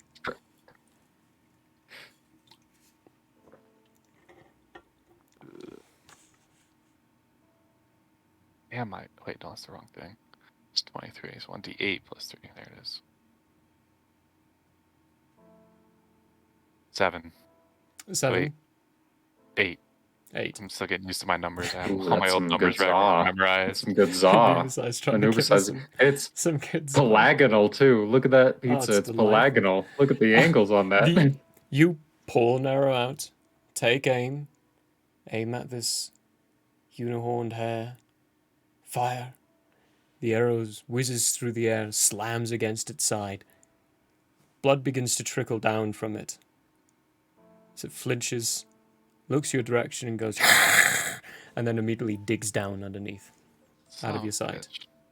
I tried, Steve. Could have tied a rope on the end. That way you could... Bite your neck off. He'll bite your neck. Look at the bones! Bones! I've been waiting for you to shoot that damn hair. I've thrown it in there several times now. Anyway. Oh no. Oh no. Yeah, the DM says that we're about to have a... Oh no, Zarai, what did you do? He's going to tell his friends. So this hair is buggered off. There are a couple of other small animals, but then Steve kind of gives you the message of, I can do that myself. And then swooshes off your shoulders, flies around, and then gives this dive. And when he goes into a field, comes out with this wriggling mouse in his mouth. You want it cooked? Kind of just He's like after a fire. Better at everything. Lands on your shoulder again. Kind of puts it on your shoulder, keeps it, and then goes... Tears the head off. As I throw my headset off. He throws it across the room. They break. We have to stop the show. No, he just has to hold it up there with one. Like he just has to hold it like there and just. Yeah, he's only got one. Time. He's only got one side. Anyway. Alright, so I let him eat, and that's that. The I'm just gonna eat some of my rations I have. I don't even know where those are in my inventory, but I know I've got at least 7 days. Okay. The rations that the old people have given you is up to 7 days of rations. You can divide however you may like to divide amongst yourselves. From here, though, what are you all doing? Me and Percy have to talk about that. Yeah, I was going to whip out the map, or have Yolanda whip out the map. And we're going to go over it quickly. I do so at the same time as I pull out the note the note I written. Because English is my one and only language. Note I wrote. I sent it to you, Murray, so you can see pretty much what it is. I forgot a couple of names and specific times, but you get the overall gist of what I'm trying to say. I do. I'm going to explain that if we don't have enough time to stop at Drumnar, we have to figure out a way to get this message at least delivered to the temple while we're on our way. Other than that, the main concern is getting there. That way we can move on to the north. How much time do we need, or how much time do we have to get to Lithrum for your challenge? Lithral, what was it, like close to 2 weeks now, or was it less than 2 weeks now? So actually, this is a good time to talk about the journey aspect of things. If you all decide, you can journey at an exhaustive rate, which basically means on the first day, you won't have a level of exhaustion, but all following days until you get to that destination you're heading to, you would have a level of exhaustion. That does quicken the pace. It basically, so it adds, between 2 days of travel, it adds a day of travel. You're basically walking through the night. It can be dangerous because if you run into anything, you have a level of exhaustion. There is a risk and reward. You can travel faster that way, though. If you do that and you skipped Drumnar, you would get to Lithrum in 9 days, which is that is the start of the festival. So you'd be getting there at the first of the 7 days festival. If you travel at a normal rate and you stop off at Drumnar, you'd be getting there during the 4th day of the festival, or during the 5th day of the festival. So you would have the last 2 days, which is when the trials that you want to be there for are. You still have time either way. It's just if you stop at Drumnar, you would be missing out on 5 days. The beginnings. The beginnings of the festival itself. Yeah. So we're going to converse that to each other. And then I'm going to look at Paraspidus and I'm going to say, at the end, it's up to you. Either way, we have to get through LeBron. So you decide, and that's what we'll do.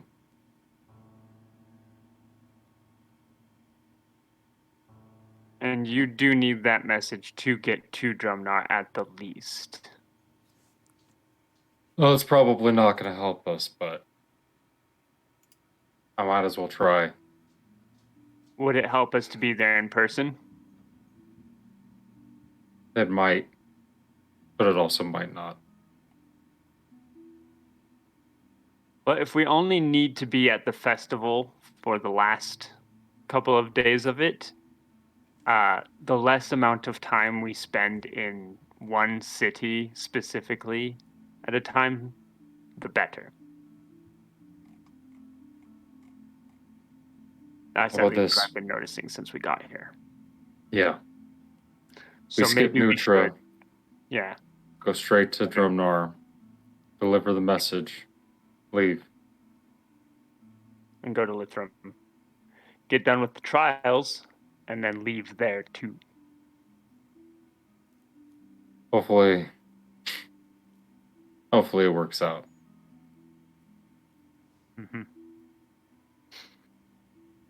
going to roll up the map, stick it back in my pack, and then look at the group and say, all right, I guess we're going to Drumnar. We're skipping over Nutra. You look at Paraspidus and say, all right, I guess we're skipping Nobody else Nutra. is biased? No one I else thought is everyone biased. was biased. Anubisai's waiting outside, so Anubisai would hear this. Zorai's in the fields. I say, all right, and then I turn around and notice that nobody else in the group is biased, and then I'm like, we gotta go, guys, come on. It's at that point, Brolog, where exactly are you? I am in the building. So I was not paying attention at all to what they were doing. When Yolandra says, okay, let's go, Brolog goes up to Percy and said, I would like to go into Nutra if possible. Wisp suggested I get a set to assist in my tattoo endeavors. Calligraphy set. Yes. The only reason I'd hesitate. Yes. Well, I have an old one of my own around here. I used to be an artist, but now too much of the shakes going on. I have no purpose for it. Would you like it? Yes, please.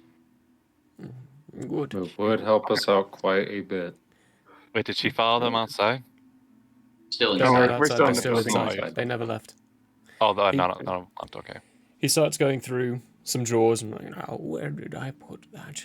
You put it in the top left drawer of the desk over there, dear. Oh, yeah, yes. You're right. And when you're right, you're right. If any of you ever get married, she's always right. opens the drawer. It's not in there. Closes it. Goes to the other side. Opens it. Like, here it is. Wrong side. Don't tell her. And takes out the calligraphy set. Walks over to you, Brolog, and is like, You might need to get some ink, but it looks like your friend has some. You should do. If you're heading to Drumnar, then you'll be able to find some there. Does it look in usable shape?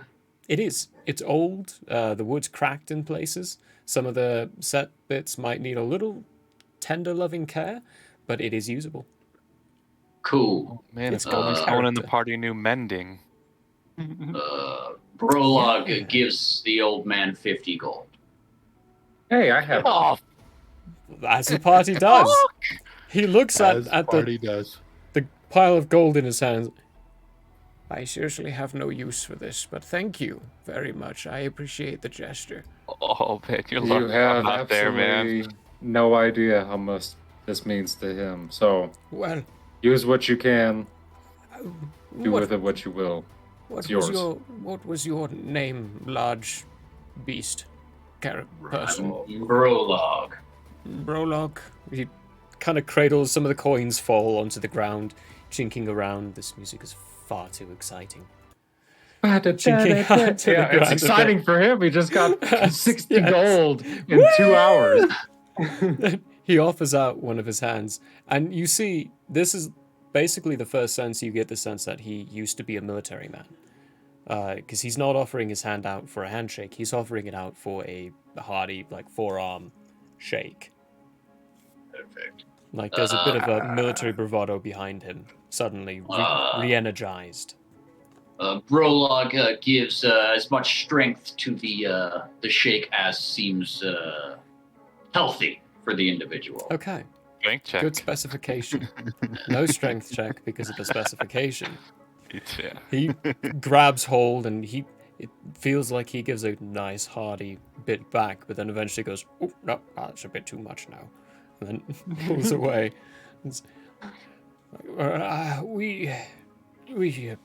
You say we were very hospitable to you, and yet you've been more hospitable to us than anyone we've met, aside from maybe Leaf and Wisp. Was Wisp planning on coming here, by the way? You know, I have a feeling he threw his job onto us and then went into the city to deal with some other issue that he might have had. So if he does come by, since we are leaving currently, let him know that we thank him for his help and information and hope to one day see him again. Oh, very good. And to be honest, it wouldn't be the first time he's done that. Makes sense. I got that feeling. He's told us he'd help us in many things, including this roof, and yet he's never been the one who's helped us. It's always been other people. But they've always been sent by Wisp. He's always taken care of us, no matter if he can't do it personally. Oh, there's at least that for him. Right. Well, you're losing daylight. You would all better Indeed. go. I don't want to kick you out of my home, but the days can be short, and you never know. You just travel safely. But if there is anything else, if you're ever in the area, please let us know and do stop on by again. Yes, thank you for your hospitality. It was Thank a you. pleasure meeting beings of other kinds. Blessings upon you, and your travels be safe. Eshnar Guide. Okay, I'm gonna kind of be like, yeah. At the moment, he very much is. Let's go. How close are we to Nutra? You are. Like, are we in like sight range of You're it? within sight range of it. It's maybe a 20-minute walk from where you're at. We gotta head straight past it. Yep.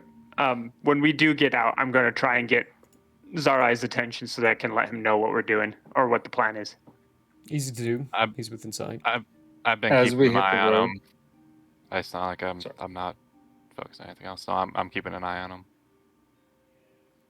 I'm gonna do two things along this walk. I'm going to ask Brolog for his calligraphy set Let's to do save mending. that for a bit here, Yeah. actually, because Oh, okay, you got something? now's actually a good Oh, time no. to take a Yeah. breaksy. Oh, okay. I It's was like, safe. what did Don't that worry. Una hair do? I'm not gonna kill you all yet. with an We're gonna army take a of Una break. hairs. I'm They like Una hairs. round a hill and like come down like Battle of Helm's Deep. Just I need to lose a few ounces and then get ready Yeah. to gain a few more ounces. So we're gonna go on break. We're gonna be back in 10 minutes. That way we can ample time to relieve ourselves and all that wonderfulness, and give you all ample time as well. So don't go anywhere. We'll be back in 10. And yeah. As soon as it decides to do. There we go.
There we go. Hello again, everyone. Just mute my sound system on the right. So, we're back from lovely breaks. Hopefully everyone took a chance to visit the latrines outside to relieve yourselves of a few ounces. We just used the back of the building.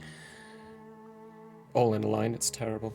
Anyway, moving on from that disturbing random thought that, no, we're not... Just let's ignore the fact that I even said that. Let's ignore the fact that I even said that. Just scrub that. Hey, take two. And hello, everyone. We're back from break. We last left off our group with them heading off away from Neutro, not even touching the city itself, and moving out from Gani and Jenny's ramshackled hut to travel to Drumnar. Yes. To get to Drumnar, it's going to be a little bitty bit. You are currently, if you're looking at Roll20, I'm going to ping a few locations here. You are currently not there. More so in this location of sorts. The fields in the areas around you, they look mostly farmlands at this point. It is still hilly and rolly in places. And as you look towards the direction you're going, whenever you get to the top of a hill, you can see mountains in the distance in the horizon. It looks as though the terrain is very different from the terrain you've been used to so far. Drumnar, from your map, you know, lies within a mountain range just off the base of Mount Tulith. Wasn't naming things with the Parkoth map at all either. Mount Tulith, Drumnar sits on the outside of it. If you go with distance-wise, looking at roughly 173 miles. So a few days travel. What's that divided by 30? Not quite 6 days. Close to, though. Yep. So... could we... Oh. Nah. We'll just travel it. I really do not like exhaustion. So we'll just travel at an even pace. If you travel before we left. accelerated pace, you would get there within 4 days. Yeah. Could you explain exhaustion? Levels of Disadvantage. exhaustion. So, with the first level, you have disadvantage on saving throws and skill checks. The second one, your speed is halved. The third level of exhaustion, your attack throws, and I do believe you have disadvantage on your attack throws on the first one as well. But with this rate, you would only ever have one level of exhaustion. So you'd be rolling at disadvantage for a lot of things. Okay. Yeah, I think the exhaustion is not scaled properly. In my it's opinion. Scaled beautifully. Yeah, as the DM, you think it's scaled beautifully. As a player, you do not. But anyway, before we left on break, I had 2 things to do. Yep. I wanted to mend Brolog's calligraphy set with my mending cantrip. And You mean you're gonna ask? of course, I'm going to ask first. I'm going to be like, Brolog, could I see your calligraphy set? From what purpose? Just trust me on this. I can fix parts that aren't perfect. Oh, you At are least going try to to. fix it. Try to. Okay. Brolog hands Yolandriel his set. Okay. I cast the cantrip mending. It takes 10 Let me minutes. read it. Yes. Yep. Oh, 1 minute. Casting time, 1 minute. Good. Okay. Yep. 1 minute. After that, this is pretty much just going to be like the first couple days of travel. I'm going to try and So for the get Steve. calligraphy set itself, Brolog, you see as he casts this spell on it, the cracked wood pieces, handle hilts for some of the pieces, begin to stitch themselves back together. And when he hands you back the set itself, it looks brand new. Thank you, Yolandriel. That is much appreciated. Guess I'm useful for something. Well said. I'm also going to, before the meat that I took from breakfast spoils, going to try and get Steve come over and eat some bacon or sausage or whatever I got. Okay. Give me a We persuasion check. don't completely hate you, so Persuasion. it's not that big of a deal if he Okay. does. Cool. Like It's you're, my persuasion. I know I'm it's not not happy good. with you, but I know we're it's not. not good. We don't dislike you that much, so there's no. Like I'm not gonna get pissed if I see him going to eat Okay. food from. What's that Go ahead. persuasion? 14. 14? Yeah. With what Zorai's specified for us that it's not that big of a deal, the DC's not very high. So, 14. He kind of stops, looks at Zorai for a moment, then goes, flies off, goes over to you, lands on your shoulder, and begins to eat Oh, the he meat. flies back down because we're up ahead, but yeah. Yeah, he flies Yeah. back down. Yeah. Of course, yeah. It's Mhm. standard Of course. procedure. You're ahead and up in the As air. soon as we're out of the city. Yep. Oh, yeah. That's all I wanted to do Okay. for 6 days. What specifically is everyone doing for the 6 days? Is there anything in particular you'd like to specify? Your Praspidus, I almost got my own name wrong. Praspidus is, of course, going to continue with studies along the book. Okay. Not going into Nutra means that I'm not going to be able to find any information on those things that I think I need an outside source on. So I'm going to keep going with the book, and then I'm of course going to make sure that I go over all the details of what we're currently doing with Zarai, so that Zarai knows what we're doing. I'm Okay, not so flying basically, down. I'm just kind of staying ahead. So good luck. then Well, I during mean, the it would be nighttime like the frames, first- during the the rest first night. periods, he fills you in. He comes and finds you. There are no trees to camp up in, so you have to land on the ground and stay on ground level.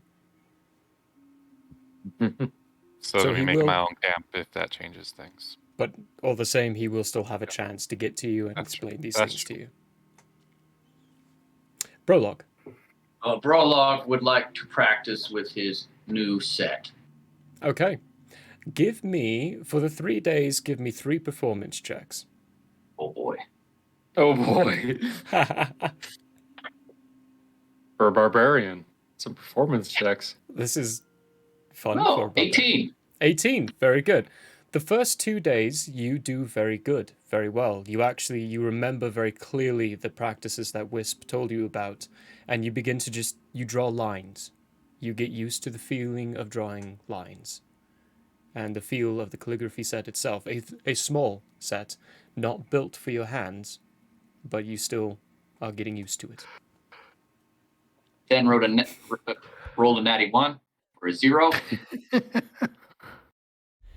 Sadly, just on the third day, though, when you begin grabbing it out, you can't get the same feel, and you get a little frustrated and actually break one of the brushes.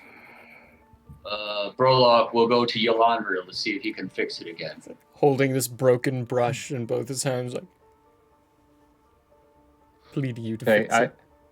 I let him drop the pieces into my hand, and then I line them up, and then I just close my hand and cast mending again.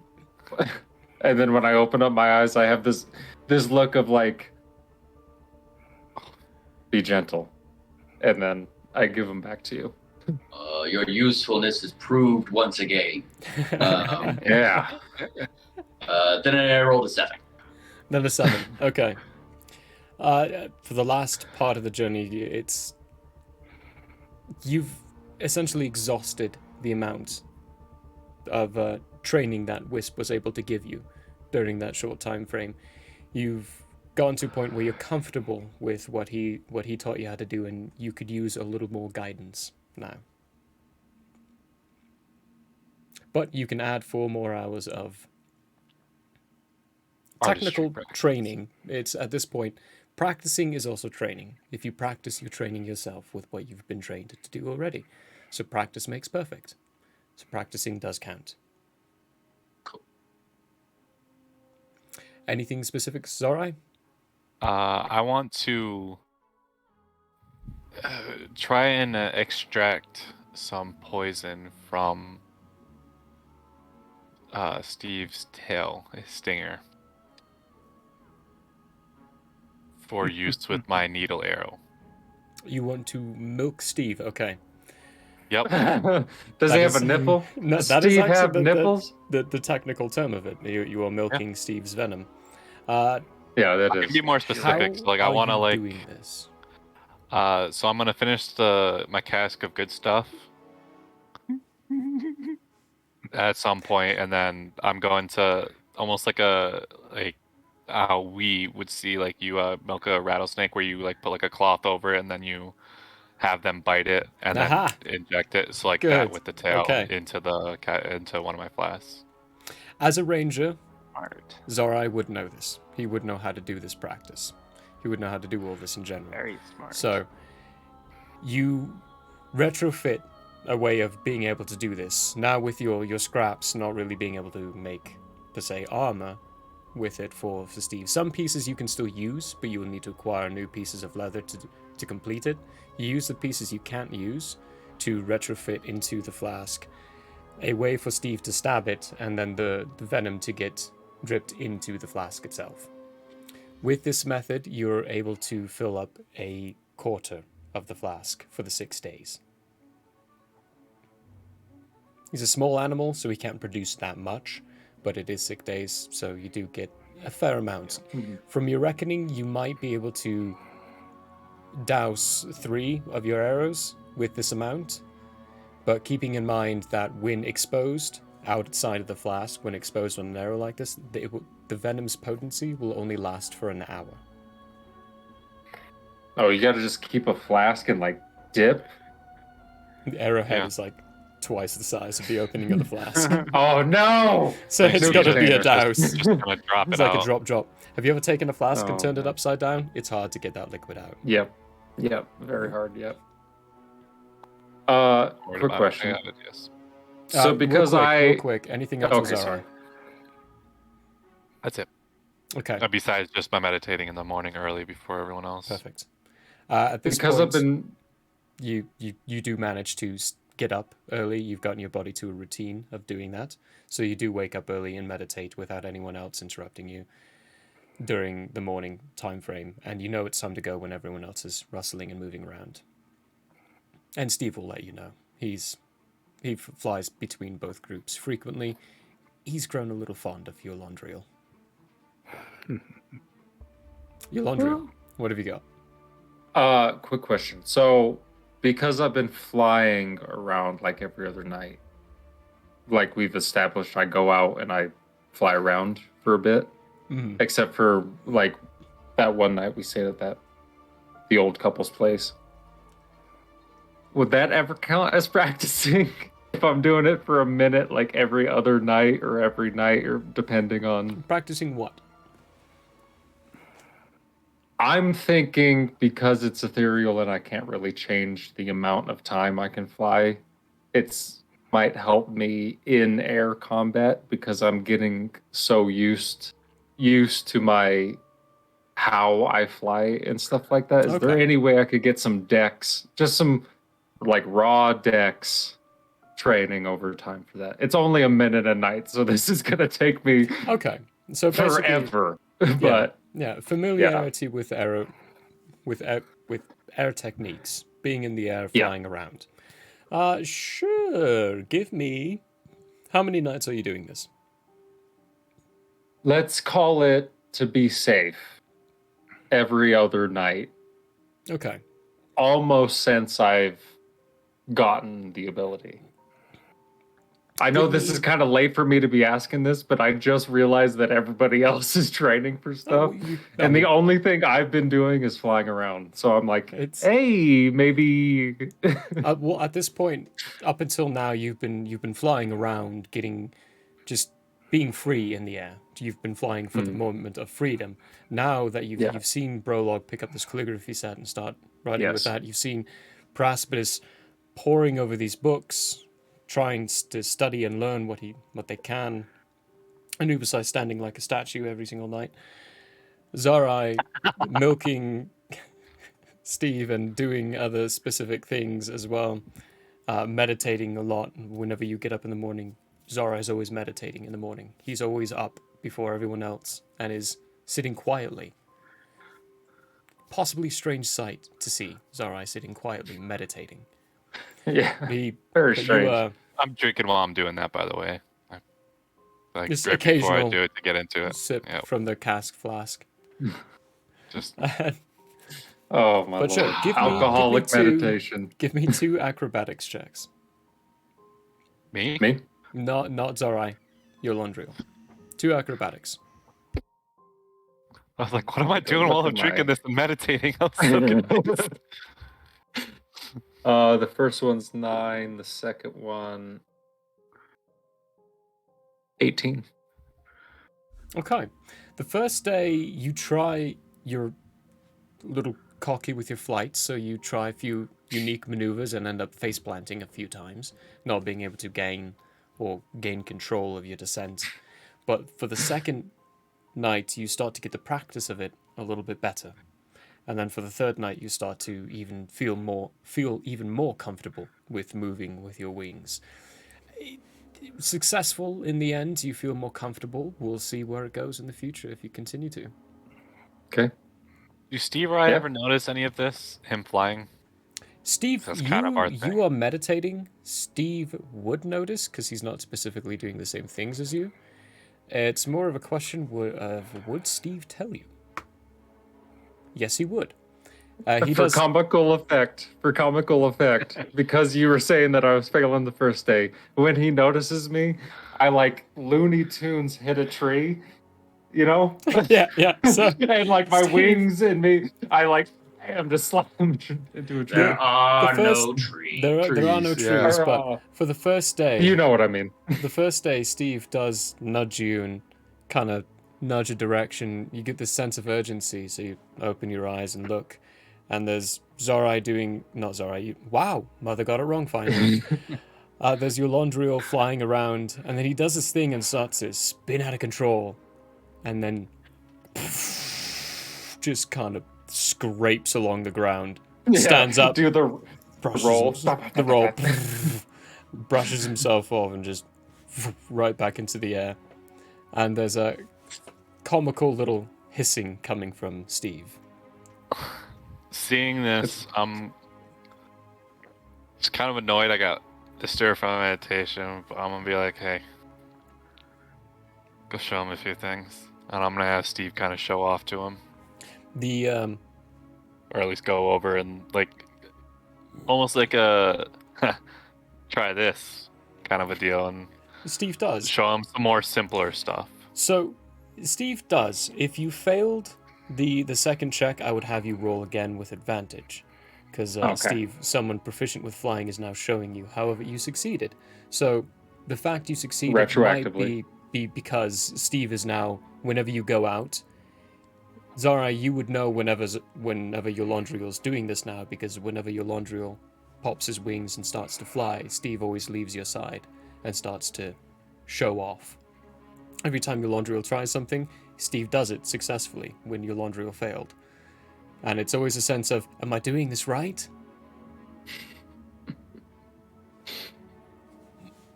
But, yeah, it's kind of just the whole, oh damn it, I lost my train of thought. Don't you love it? I'm just like, I'm trying to keep Steve happy, like, yeah. Perfect. So I'm just like, go do you. Anything from Anubisai? No. I'm trying to think of something, but nah. That's okay. Just practice being a statue. And a wonderful statue you are. Give me 3 perception checks, though. Okay.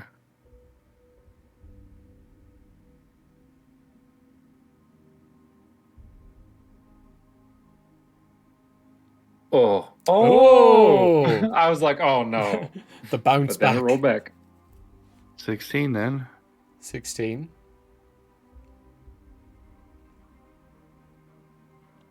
5. It's a 5, yeah. Oops, wrong dice. You know what we should do? Hire someone to make a suit of that armor was so version of whatever tech Michael's using. That way he could literally be Anubisai moving around. Is that final one? Is I that could 4? probably do that. 7 7. was the last one. The first night, when other people are sleeping, Zora is meditating in the morning, you catch glimpse of a horned hare glaring at all of you. Then it hops away.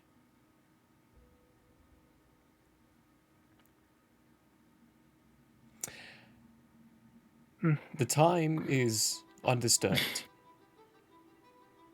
But probably, most importantly, all of the days are normal. None of them are longer, none of them are shorter. They are all the same length that you are typically used to. Eventually you get to the points where you are now traveling in mountains. They're small areas, but the path itself leads through ravines. You can't see more than 100 feet ahead of you at a time. This is a very jagged type mountain peak location. The earth itself has turned from grass covered to rocky, and shrubs in places, but very little grass around. Still hardly any trees. There are some trees in locations, but they look different, hostile. The bark, Zarai, the first night when you get to this place, when you try to tie yourself up, the bark seems to burn in a way. And it's very uncomfortable staying in these trees. You will not get a good night's sleep staying in a tree. Oh, bitch. Is the path following the bottom of the ravines? Sometimes it is. Other times it goes up. It travels towards the top of a long mountainous type peak area that is hundreds of feet above. Some areas of it is a little dangerous, but it's still wide enough to fit wagons.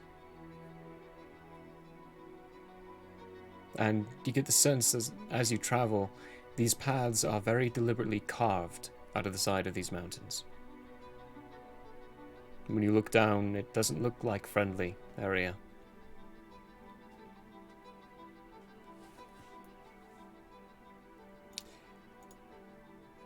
I guess we'll just rely on our aerial scout to let us know if we're being ambushed. Okay. Well, if I could help you scouts, alright, I would. What?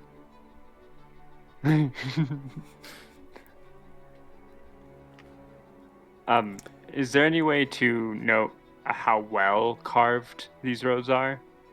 It's perfect craftsmanship. Perfect. They look craftsmanship. very well carved out Kind of familiar. and maintained in very many ways.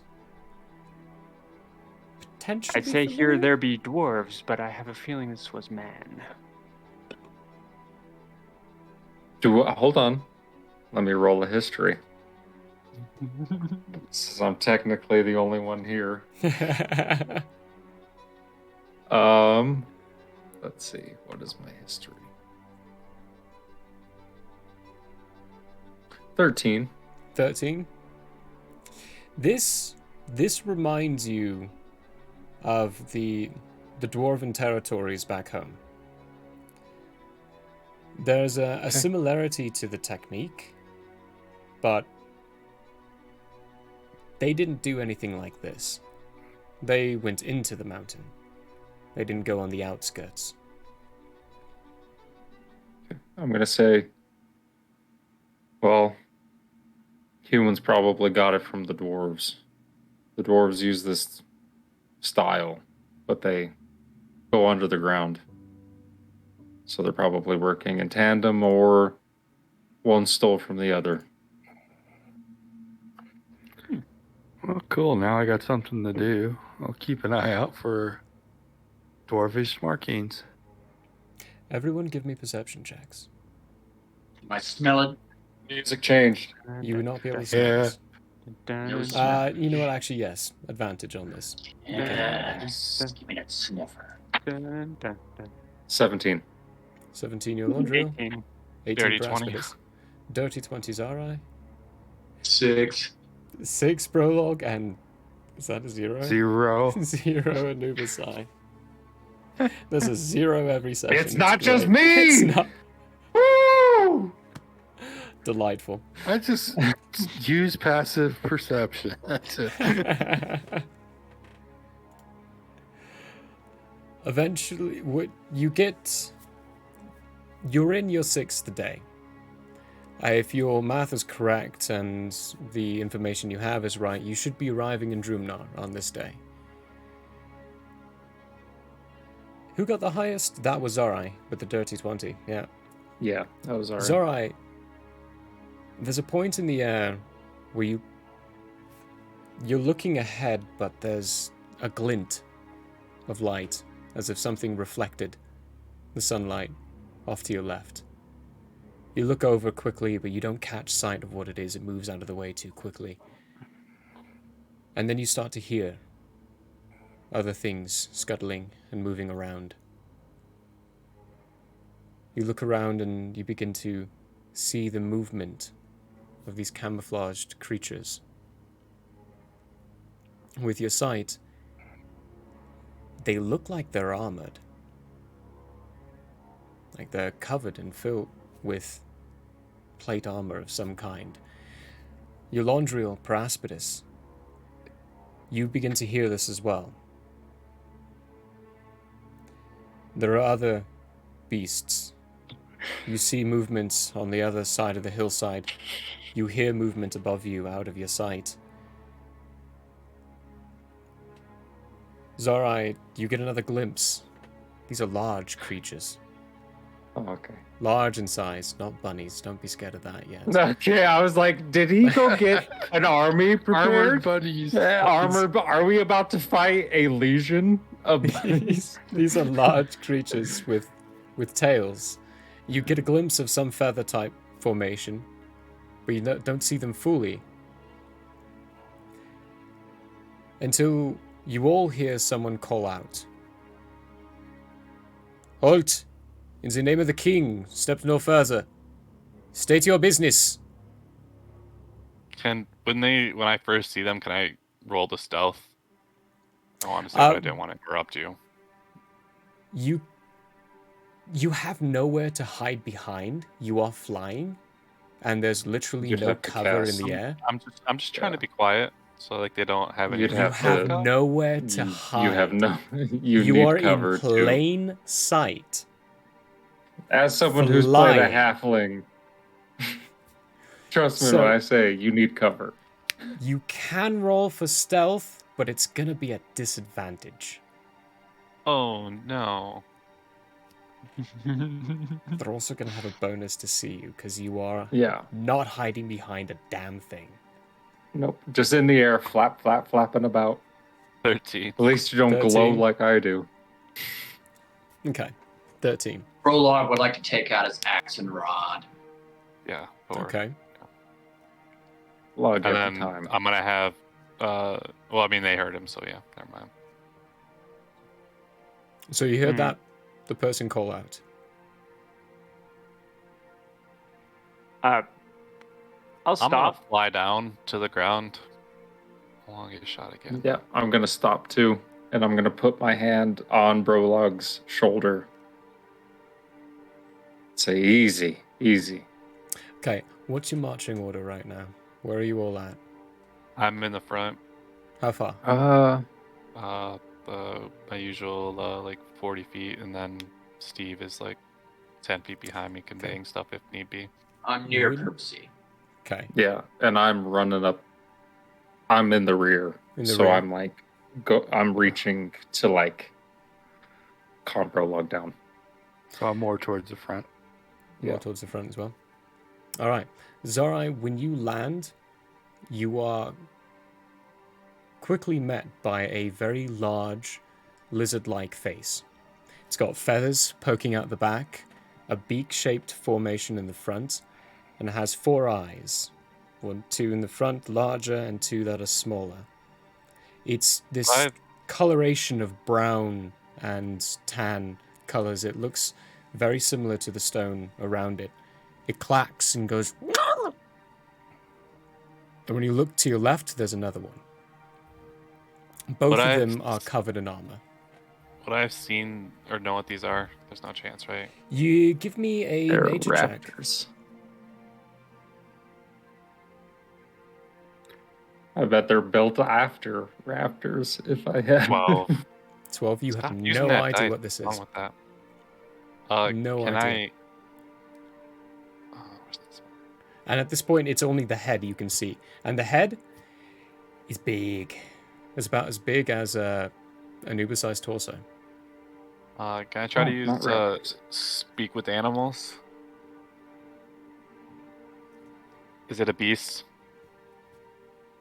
You don't know. I'm gonna attempt to use speak with animals. I gain the ability to comprehend and verbally communicate with beasts for the duration. Okay, what do you say? I mean no harm. And hello. It, Or hello, I mean no harm. Care for a drink? Because I'm kind of like scared right now. Hand out of pocket. Get a group. Ah, get a group. it goes forward a little bit, nudges. I take a couple of steps back, waiting for the group. They are stopped. You can see them. They're stopped 35 feet back from you. Get a group. Keep walking back slowly. Taking steps backwards. An Ubisai? Is this actually a language? Or is this just the beast It's stuff? just the beast. Just the beast. Okay. He cast a spell to be able to understand basically the cracks and Mm-hmm. calls Cool. of the beast itself. When you all see Zarai begin to back up, and these tan and brown colored creatures come out of hiding, walking back with them. You get a good look at these beasts now. They are scaled in locations, feathers in the front, beaks up top, 6 limbs, 2 in the front, 2 in the middle, 2 in the back, a long tail. They in size, are large. They are easily 20 feet long. You could lay Brolog standing tall and he wouldn't get out as wide as they are. And they are covered in heavy plate armor. Revenge of the Sith. Mm-hmm. Definitely not inspired by that at all. No. At all. Oh, no. okay. I'm It gonna. was. I won't lie. It was. I'm gonna say out loud. Oh hell. Okay. I'm your Landriel Manus. Asamar. I'm here with the Tome of Eshnar. We need to make it to the temple in order to speak with whoever is leading it. We mean no harm. We just need access to the city. While you're saying that and everyone's looking around, you begin to see more of these creatures reveal themselves. First, there are 2 in front of you, and there are 2 to the right, 2 to the left, and then 2 behind. Finally, one hops up to a ledge up at the top. This one is darker in color. It looks larger and has a bit of a different coloration pattern to it. The armor is still heavy on top. Crawls to the side of the wall, and from the armor you hear a series of clicking. And then suddenly, a person comes out of it, produces this long piece of metal of some kind, puts the tip of it in your direction and says, Asimar, what exactly is that? I'm going to close my eyes and I'm going to say, trust me when I say I am working with Eshnar. We are just trying to get to the temple. Beast leaps down from the wall, lands with a heavy paws its way closer to you. Person on top, who's covered in armor, you can't see any of his features at all, but now that he's closer, you see the emblem and the emblazonment of a phoenix over the chest plate. Leans over and unbuckles a few fastenings, swings his leg around, and falls to the ground. He stands about 6'1", walks forward to you, looks you up and down. Well, now that I am closer, I can see that you are Reveshna. Puts the long barrel on the ground, holds it steady, unbuckles a fastening for his helmet and pulls it off. Below you see another being that's like the 2 elders that helped you out near Nutra. He's got a scar going down along the pathway here. Has some mild resemblance of a 5 o'clock shadow all around, and brown, thick, tousled hair that looks like it's been in a helmet for hours. And he says, looking to go to the temple in Drumnar? Yeah, I have a delivery to make and a request, and then we'll be on our way. What do you say your name was? You're Landriel. I don't think anyone's gonna really know me. There you are wrong. You're expected. Yeah, I'm gonna close my eyes and I'm gonna be like, okay, I should have assumed. Man turns to the rest and calls out in a different language. Duris, darang, nidirarun, duribiran, zirid. The rest of them all break off in formation and scatter. And he turns and, if you don't mind, follow me. The path can be a little tricky up ahead. What's up? Prologue? Oh, yes. Prologue would like to talk to this individual and say, excuse me, sir. Those large beasties look enjoyable. May I ride one? He looks at you with a look of, what? And then his face kind of neutralizes out a bit. And he, no, and starts walking over to his beast again. So it's for the rest of you. He climbs over, takes that barrel-looking thing, puts it into a fastening. My name is Captain Doran. At least that's what they call me. My full name is Fadoran Aras Darun. But that's just too much of a mouthful, so Doran will be fine. And you are? I am Brolog. Pleasure to meet you. You look like Warren, but with ears and nose. I do not know what that is, but I do have ears and a nose.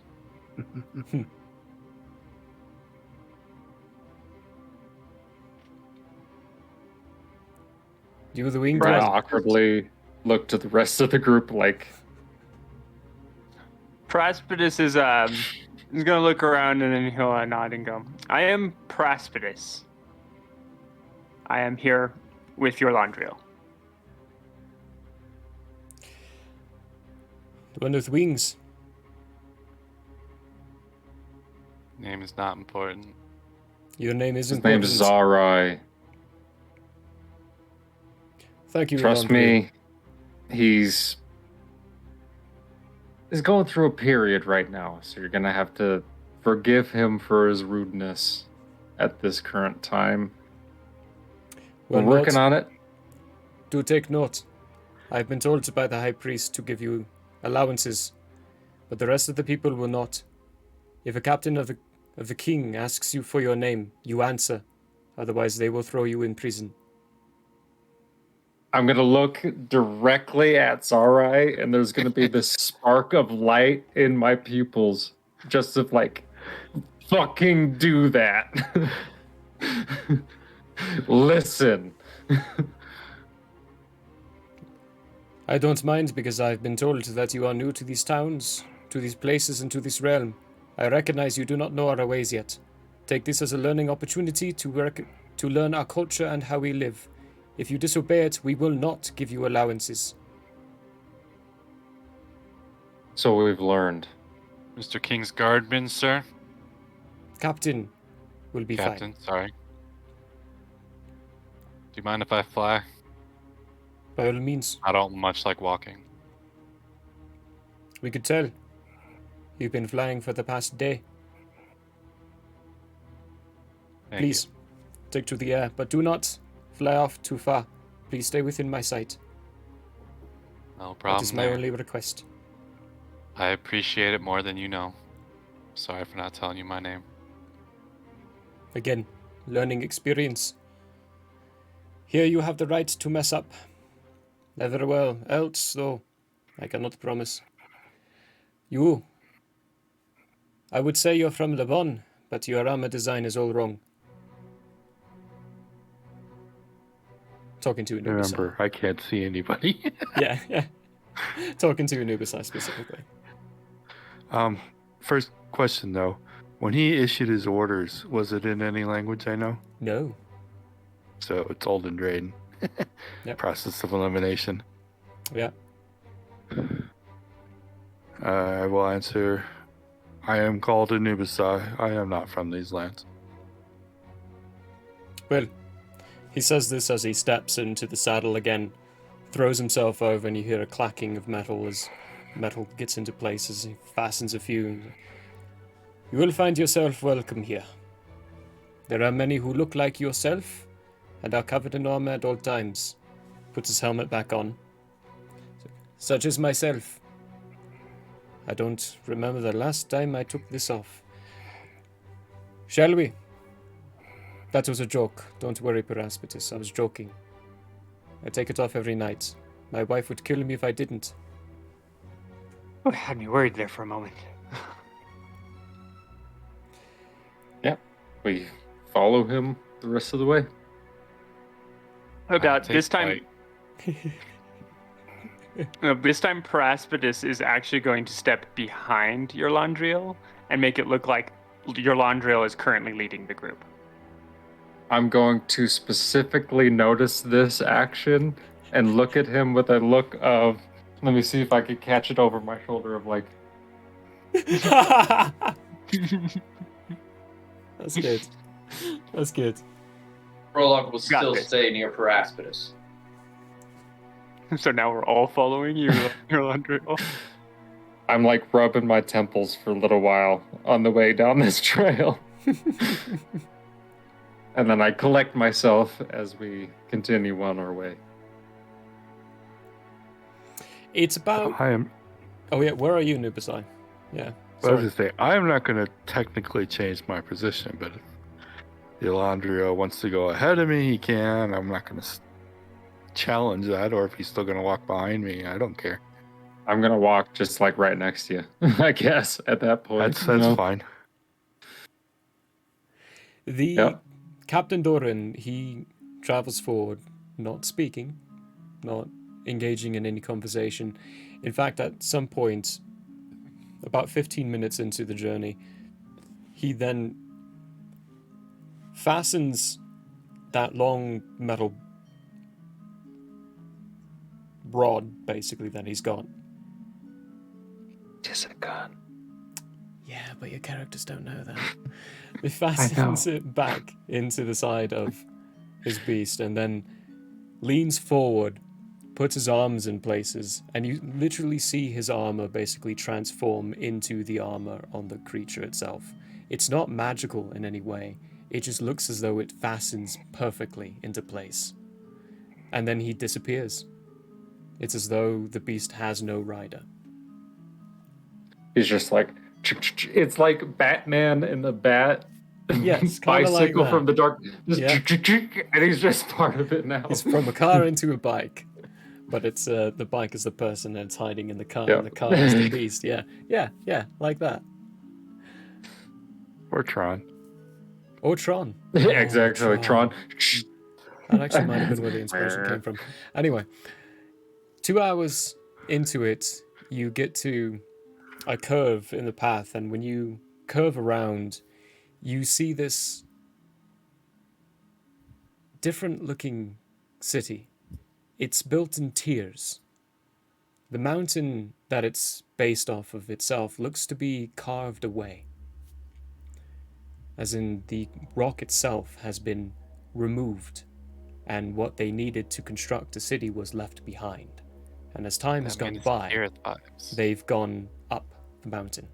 It's not very large, but it looks well defended. The front stone walls, solid, no grooves. They didn't bother placing rock over rock for this. They didn't have to. They carved it out of the mountain. The solid walls in the front rise up 50 feet. There are bastions and large ballistas and catapults placed in different locations. When you look around, it looks as though it would be very difficult for an invading army to invade this town. Anubisai? Side question. Did I recognize the gun? You give me an intelligence check. With advantage? I would say with advantage. You would have encountered the type of technology before, but this is a very different make. Wow. An 18 and a 19. Oh! Wow. Yeah. You recognize I know it's a gun. You know it's a gun. 16. Yes, still above a 15. So you recognize it's a gun. Glizzy. You out of character SpongeBob meme. I need it. I need it. It is a long neck rifle. Fucking Looks to be a single Anubis shot. becomes an artificer, just like just switches lanes into like artificer, just starts creating guns. Nah. Nah. No, because then you have to carry ammo and it breaks and fix it and blah, blah, blah. The way I am right now. Sword will never break. I'll never lose it. That's true. While you're moving up to the city, you give me some perception checks. Actually, see if you all notice this. Assume this is 16. not the smelling Not sort. the smelling type. No, not the smelling sort. Oh my 22 God. But that's good. Is that a nat 20? That's a natural 20. What's For going 18, on? in 19, this 20. child? I can see Next one's going to things. be a 1. It's going to Probably, reset. but it's a 5. 14.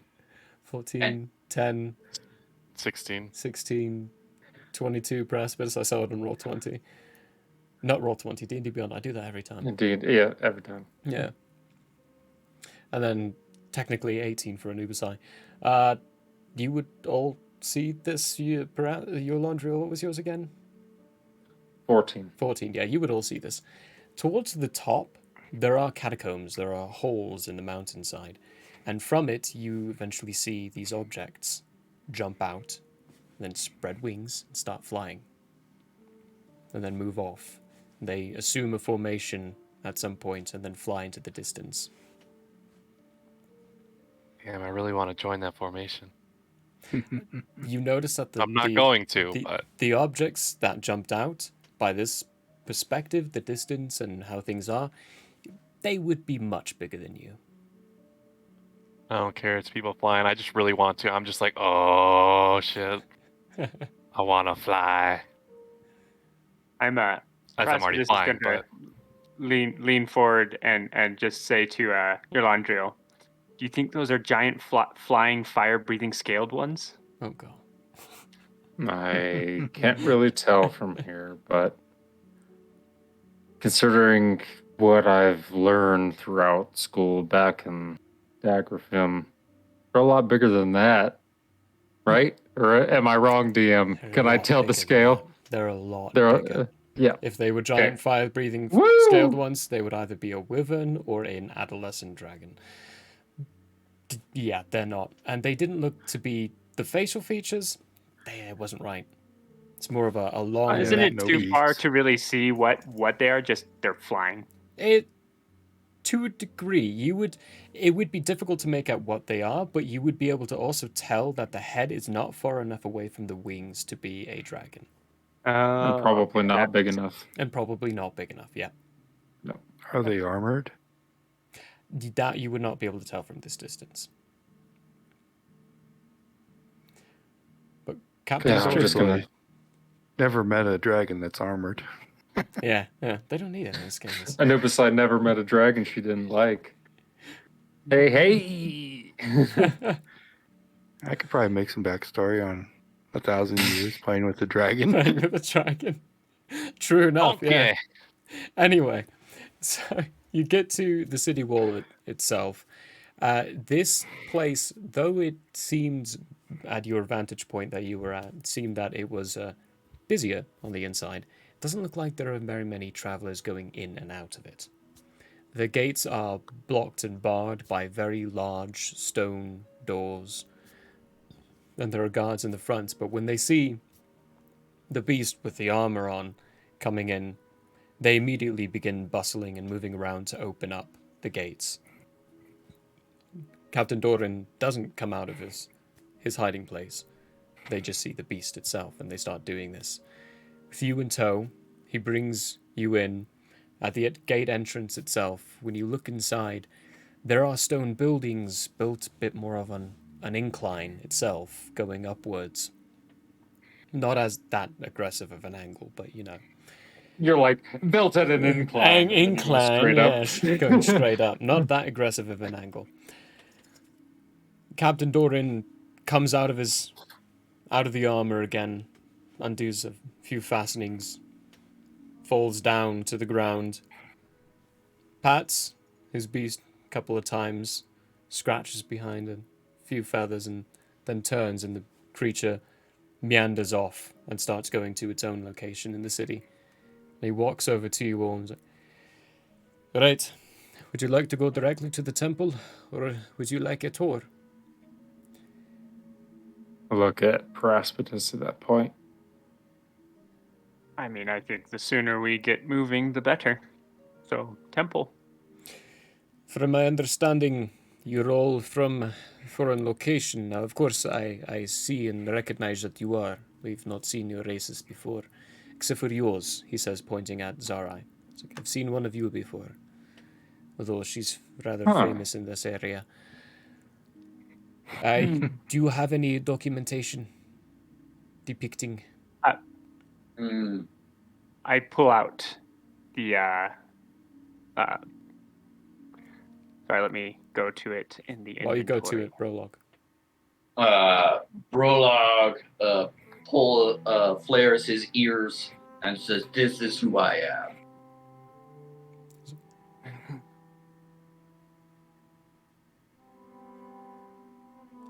I like that artwork.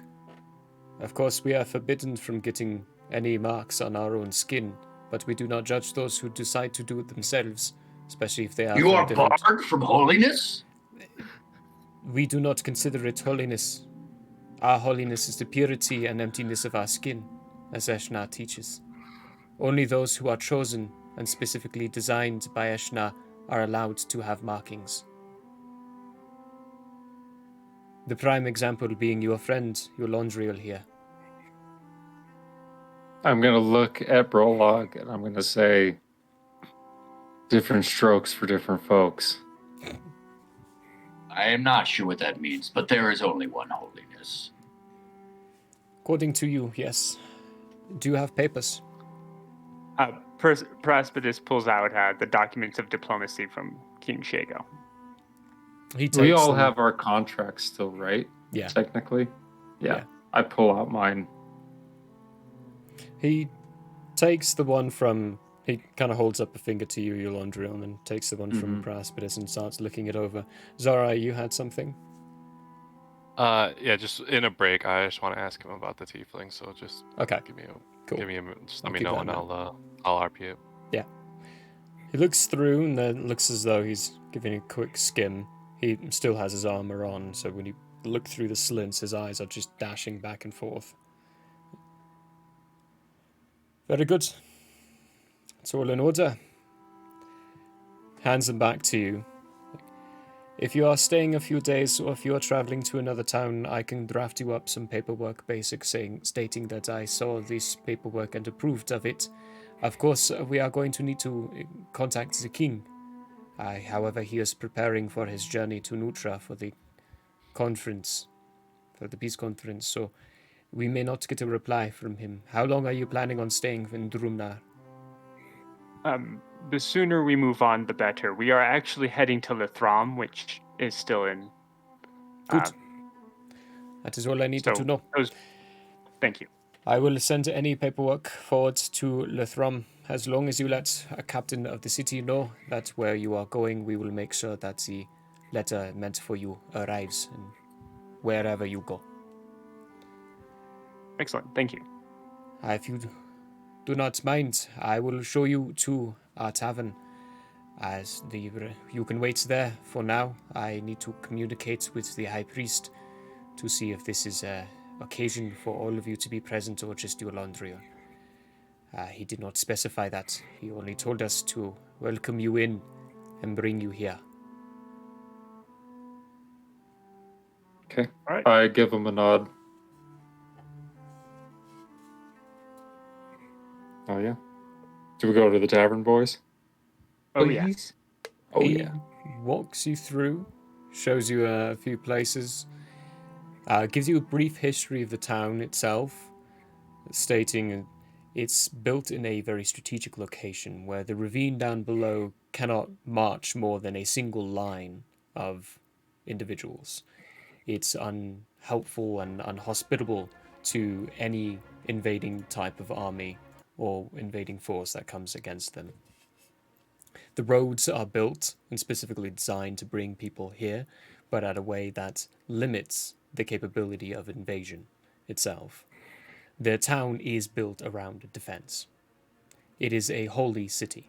This is where those who are looking to become priests of Eshna come during a pilgrimage. They don't travel by road, they travel by whatever path Eshna leads them down. And they must find their way to the temple, where the high priest will put them through their trial. Should they succeed, they become a priest. Should they fail, they are escorted back to where they came to undergo further training to try the trial again. Primarily, the population, they're all religious. They're all followers of Eshnar, and they are all simply there to maintain the temple. And the temple of Eshnar itself, you see at the top, is grandiose. It is large. It is a palace itself. And he tells you that it's mostly empty. The demon in me is not really having fun right now. Just FYI, but along our way there, I want to ask him about the tiefling. You do find a moment to, yes. I interrupted you, Praspidus, because I wasn't quite finished going. Did you have anything real quick? Oh, Praspidus was going to comment on the absolute fine stonework that we've seen so far. That was pretty much it. Just compliment it. Before I go use the restroom as fast as I can, I'm going to think in my head, why is the temple so big when all of these people are kind of suffering in this, like when everything else is so less? That's what I'm going to think in my head as a ASMR of Eshnar. So, BRB. Zorai, you do find a moment to ask about where he's paused. That's great timing, right? You're about to sneeze. Bless you. Gesundheit. Salute, Kathan. There you go, 5 languages for you. Oh, that was a tickly one. I could tell. It looked like a tickly one. It was just like right here. Oh, it was brutal. Yeah. And it's still kind of there. Anyways, this tiefling. The person like me, you said you had seen before. What can you tell me of her? I know her name is a Fury. Oh, you've heard of her before then. All I can tell you is that you better not get on her bad side. It's not easy to. She's very light-hearted. Every time I've encountered her in this place, she's very excited to show me her new little toys. A peculiar individual. I'm not sure where she came from, but I'm pleased whenever she comes by. She lightens our mood and brings a certain jovial joy to everyone here, despite how she looks. No offense, I apologize. We've only recently started including other races inside our nation. We're still all getting used to this. No offense taken, you've already been more kind than anyone I've met here yet.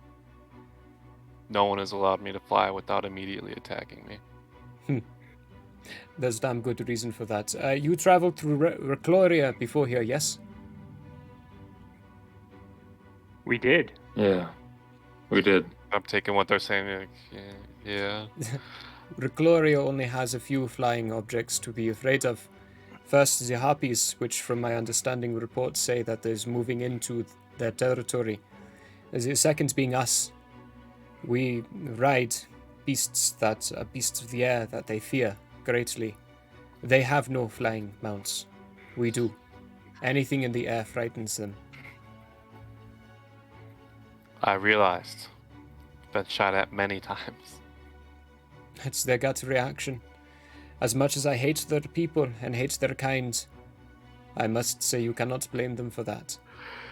It is only in their nature. Back to this tiefling of Fury. Afiri. That's the only thing she cares about, so you might want to pronounce her name correctly. Afiri. I'll do my best. No, practice. Come on, practice. Try with me. Afiri. A theory. No, Afiri. Theory.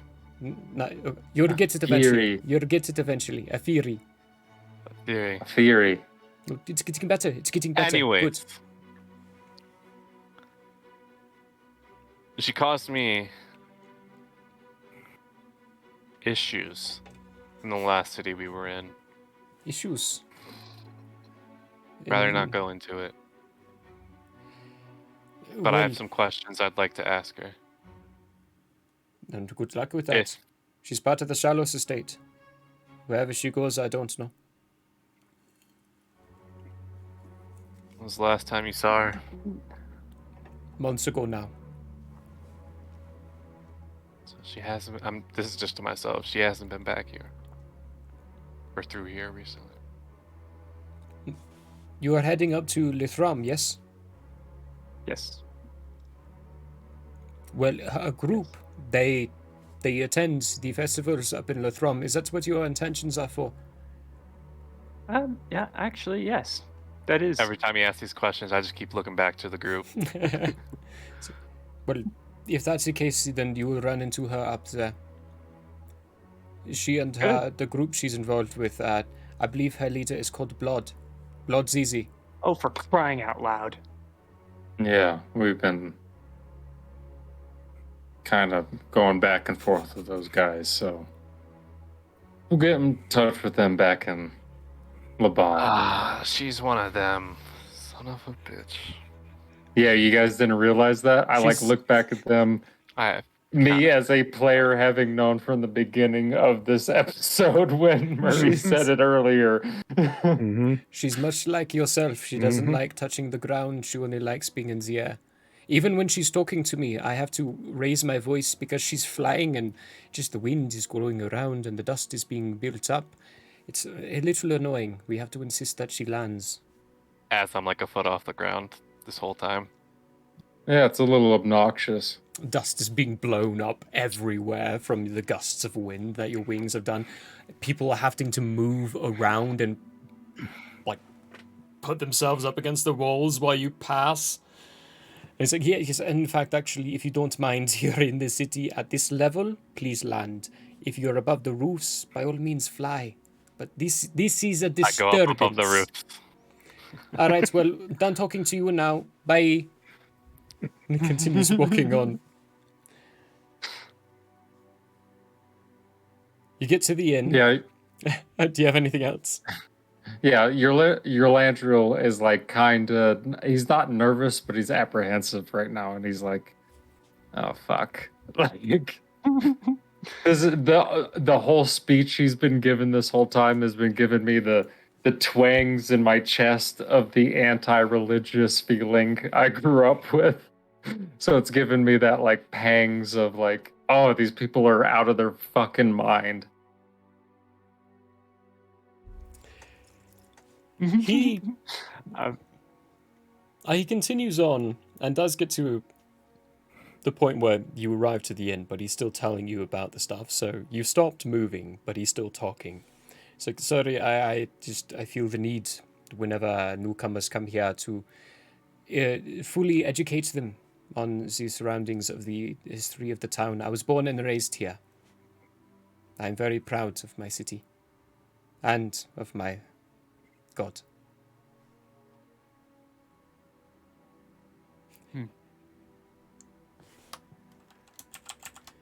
If you have no other questions for me, I will go. I actually do have one. Of course. Please ask. Do you trust the group that Blood works for? There's no trusting anyone who's part of the Shalos estate. However, if they are not under your contract, that is, I must specify. If you have no contract with them, it is not worth trusting them. But if you have a contract with them, it is absolutely worth trusting them. They do have a code, and they do have honor. They're just fairly shifty. It's a loose term of honor. It's their own version of honor. It's not our own. It's not our honor, but it's theirs. I guess technically I have one more question then. Are they known for theft? Theory is, yes. They took my stone. No, they didn't. Presbytus has that look of, I knew it, and thanks him. So, don't worry, she tends to give them back. The first time she came in, she took a letter from the king that was very private, that she should not have read. She did promise not to tell anyone, which is good. Speaking of which, actually, I probably shouldn't have just told you all that. Well, whatever. It's old news now. It's 3 years ago. The information's outdated. But she gave the letter back. All you have to do is ask. Or run into her. Though running into her is not easy to do. Anyway, enjoy your time in the tavern. I will be back. And I will acquire either one of you or all of you. We're Yeah, at the we'll inn be now, here. right? Or the tavern. The what? What was that? Sorry, I missed Are we that. at the inn? You are now? at the tavern, yep. Tavern. I'm going inside. I need a fucking drink. Is it a franchise? Yes, is it the franchise? It is not. Son So Oh. this New is franchise. not the Boar's Head Inn. On the top of it, you see the horned hare. That's stupid. It's owned by rabbits. Yeah, you walk in. He's like Nothing sitting but there rabbits. with his hand, with his rabbit's foot in a glass, just cleaning it out with a rag. Oh, you shot at Charlie. Charlie. He's got still like half an arrow in his side. Still, it's the same one. I used to graze on grass, then I took an arrow to the gut. Arrow to the gut. But he wanders off. The tavern it's called the Horned Hare, and it's got a horned hare on the front of it. There is noises coming from the inside of it. It looks as though it is coming closer to dusk, though. In the mountains, you can't see when the sun's setting. The sky just gets darker and darker and darker. Do you all enter into the tavern? Yes, we do. Yes. Brolog would like to go wherever Anubisai is. Okay. In the tavern. It's a jovial atmosphere. There are several different kinds of races inside there. A few of them are human. Actually, most of them are really human at this point. And then there's quite a few, more than you're used to seeing, scaled ones, or as you all know them as, dragonborn, standing around of multiple different kinds of colors and different kinds of shapes. Some of them are taller and meatier, and other ones are a bit shorter than the others. None of them have tattoos or marks. However, most of them are scarred. They have some kind of scar sporting on some location in different places. While you're walking through, you realize most of these people are part of the military. Most of them, in fact, if anything, only the serving staff are not. The rest of the patrons who are drinking and enjoying a meal and enjoying some company amongst each other have signets, and symbols depicting on what part they are from. Everyone give me a perception check. Can I do 2? I want to see if there's anyone gambling. Just give me a general perception check, just one. 13. 13? Okay. 15. 15? A dirty 20. Dirty 20. No, I'm gonna need you to start rolling 11. some real dice. Dirty D&D Beyond is 20. treating you too nice there, Percy. Yeah, D&D Beyond is so This nice to weekend. Vaughn. So nice This to week- Vaughn. Actually, Gives me it's been zeros this every weekend. time. It's been nice. My this whole real weekend dice for you. yesterday were rolling ridiculously well, so Oh. it's just the weekend. Brolog, what was yours? An 11. An 11. Anubisai? 6. Those who got above a 10. You would notice that these signets, for the most part, they're separated. They're in different parts of the tavern. Are you meaning insignias? Insignias. Thank you. Thank you. I was yeah, trying insignias. to figure out what you were Insignias, meaning. That's the word. That's the word I'm looking for. Insignias. Ah, Forgive us, folks. We've got work on top of streaming brain here with the DM. So we've got all the stresses of life plus this. Forgive them. insignia. Thank you. Thank you, Sarai. Yes. It's The all right. insignias are That's my separated name. in different places. Well, thank you, Sarai, for the Yeah. fixing of the insignia whole mess That's up. true. Thanks, Hitchin. What are you all doing in the tavern? You're in there now. It is filled. There are a few empty tables. Is anyone gambling? Off my 13 perception. No one is gambling. I will find an empty table. I am going to sit there at whatever table everyone's at, and my leg's gonna be going up and down like this, like I'm nervous, and whoever wants to give a perception to hear it as I idly do that without even realizing. It's not hard to. When you all have drinks in front of you, when you're leaning onto the table, that vibration goes from your foot to the table, and the drinks kind of get that vibration inside them. I'm not with them. I'm going to go to a corner. Wherever they are, I'm on the other side of the room, wherever possible. Okay. Percy's going to make sure all the cups aren't at all clinking when the shaking happens. Okay. You would also realize, Paraspidus, that by technical right of the new contract, Zorai is not next to Brolog. And you are in a city. He is not next to Brolog, he's on the other side of the tavern. Brolog is not next to Zorai. In the contract, it was said that Brolog Brolog follows Zorai. Yes, but you're the one who signed the contract. So, that's by perception's sake. Paraspidus, you realize that Brolog and Zorai are both in a city and they are not next to each other.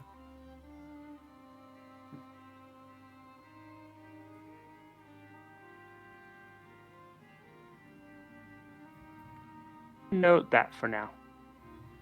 Oh, we got an internet spike. I think it might be me. I'm not sure. No, that's actually on Paraspidus' side. Yeah. Oh, okay. Everyone was slow for a second for me, so I was like... We were just waiting in anticipation. Oh, okay. So what did you just say? Because we missed all that. I'm going to note that for a second. Okay. Or I note that for now, but I'm not going to do anything about it right now. Anubisai, where are you currently? I'm standing by the table with you guys. Okay, cool. Brolog would like to have a conversation with Anubisai, unless there's something else going to go on here. No, go for it. Anubisai, I have a philosophical question for you. Kill it. I mean, that's an option, but let me just put it out there. This city, either they are excellent observers of the creed, or they have banished holiness altogether. I cannot decide which is true. Any thoughts? Do I want to cause a war here or no? Playing with kerosene right now, so be careful. From what I heard him say, they do not deem themselves worthy enough to be tattooed, no matter what their accomplishments are. So I would say they're all cursed. See. Went from so maybe just we must look down upon them as unfortunates. In that case, that works. They can never earn the tattoo. Harsh reality they live in. Yes, quick deaths would be nice for them. Brolog will then turn to Yolandriel and say, your associates here are much to be pitied.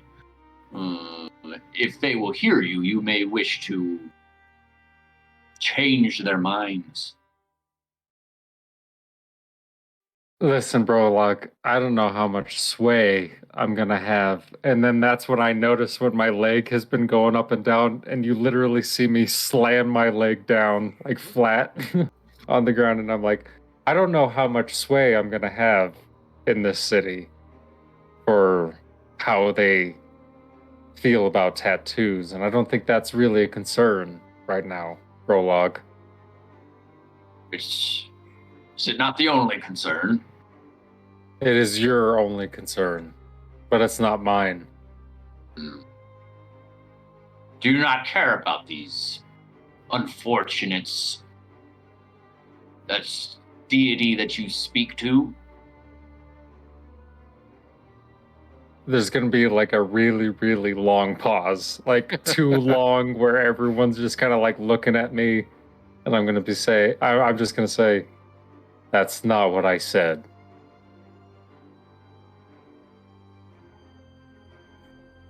Well, these planes and their deities. I'm going to let go of my leg, and I'm going to settle back on the table and go, Let me ask you a question, Brolog.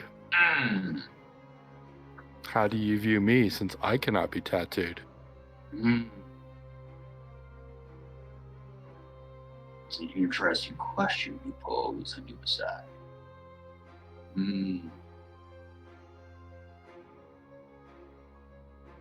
You may be under a curse as well, but I think because you wish to be tattooed, and you have definitely earned that right in this Creed follower's opinion, that one day perhaps we may find a way to put the holy ink upon you. I see. Okay.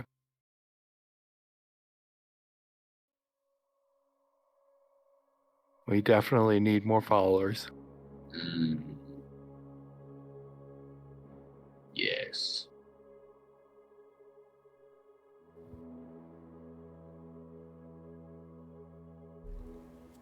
Anything else anyone is doing? Eventually the door does open again, and Captain Doran comes walking through. He looks around for a moment. First sees Zora and walks over to everyone else and says, "This can be an entire group situation. If you would like, the High Priest would be interested in meeting some of you as well." all of us or just some of us? Some of you. I will confess, they did not say anything about your friend Brolok here. Or Zarai over there. He did mention the armored one and you'll excuse me, he called you the Man of White. Well, that's quite fine. That's quite fine. I'm going to look Good explanation. at Brolog and Anubisai, or not Anubisai, Brolog and Zarai. Who's off in a corner away from you all. Well, I'm going to look at Zarai and I'm going to say, come here. Steve instinctually thinks it's at him and flies off your shoulder and flies over. And I think it's for Steve, so I'm just go back to my drink. Okay, when Steve lands on my arm, let's say, I'm just going to say to him in a half whisper, watch out for Zarai. Keep his back. Make sure he's safe. Okay? And if you've got the chance, make sure Brolog's okay too. All right? Okay, I'm going to let him go back to Zarai, and then I'm going to look at Brolog, and I'm going to say, Brolog, wait here. Make sure Zarai doesn't get into any trouble. All right? Brolog looks to Persepolis. I actually, that would be fantastic if you could do that, Brolog. Just so you guys know, I'm beginning to be less worried about this city specifically. They seem friendly, but do keep an eye on Zara if you could. Keep his back. Will do. And keep a low profile. All right? We're in and out of this city. As soon as we're done, we're leaving. Deal? That's what you can do to repay me fixing your calligraphy set. Deal? And I extend my hand. Ooh, demand repayment for gifts? It's not a repayment. It's just the back and forth. All right, I did that gift for you. You do that gift for me. I do not think you understand gifts. I will watch Zara. Either way. And as I turn and I look at Zara, I'm like, I don't even see you. The Captain Hagduin leans over to you, Praspidus, and says, "Is Prologue a very particular kind of person?" Yes. I do want to warn you, he does find your cleanliness for lack of tattoos a little off-putting. Well, I suppose, as Yolondriel said, different strokes for different folks? Yep. Either way, as long as we understand how he is, we will do our best not to disturb him. Of course, as long as he doesn't disturb us, we won't disturb him, but if he does anything, please understand, I will have to do something. Of course. Good. He knows Yeah. he knows the ropes. They Good. both know the ropes. Well, if you're all staying, it is late at night. You can go and traverse in the morning if you would like. If you would like to take some rest for the night, or otherwise I can take you there now. let's go there now. Yeah, I was gonna say let's go now. Mm-hmm. Now would be perfect. Oh, but very well, very well. Good. Right, Prologue, don't do anything silly. Don't get into a fight. Sir, I don't know what I'm doing. I'm sorry, I'm used to commanding myself. It's usually my units I'm leaving behind and not anything else. And he continues forward and opens the door, leaves through, half expecting you all to follow. Okay. Me and Praspidus follow. And Anubisai, yeah, you're coming with us? I'm Okay. curious. They asked for me. That's different. The three of us are going. I want to know if I see them leave. You Like do. I'm not Anyone really paying who's- attention. any- I'm not I don't care, but I just want to know if that makes sense. Steve does Anyone- still care. So, like, Steve does still keep an eye on everything else. He's got to the point of recognizing that you're very disconnected and not caring about the contract to degrees. So he is Not the for you, contract. for your safety and all that such. So he does nudge you when they leave and directs you and keeps you up to date to the movement of the party itself. Anyone who's been watching the stream since the beginning is like, what are you doing? What are you doing? Splitting a group in a new city? That's never There's a any saying. good. We've got a That's saying what we with do this in every group, city. as the party does. When it comes to overpaying, when it comes to splitting the group, as the party Exactly, does. every time. Every time. It doesn't matter They do what the this all split time. is. It always ends up Splitting. to 3 or 4 groups. Anyway, Is as far as the tavern go, is there more than one door? There is only one door. Brolog would like to get a chair, put it near the door, and then work on his calligraphy set. Okay. There is a table near the door that you can claim and to work on your calligraphy set. Otherwise you would be getting quite literally nowhere not using a table. Okay. Because it would be like cool. using your lap, and I don't know if you know how difficult that is. It's near impossible. Cool. I'll you'd do have that. to figure out a system to pull it taut and then write on it, you know? Yeah. Okay, gotcha. Yeah. Zora, are you doing anything specific after they leave? I'm looking for someone to talk to. Really someone who is at my skill in drinking. The usual Okay. kind of a deal. Someone who's not necessarily as intense as the last halflings that I drank They're the with, ones that got you in but trouble. someone who seems like a more serious drinker.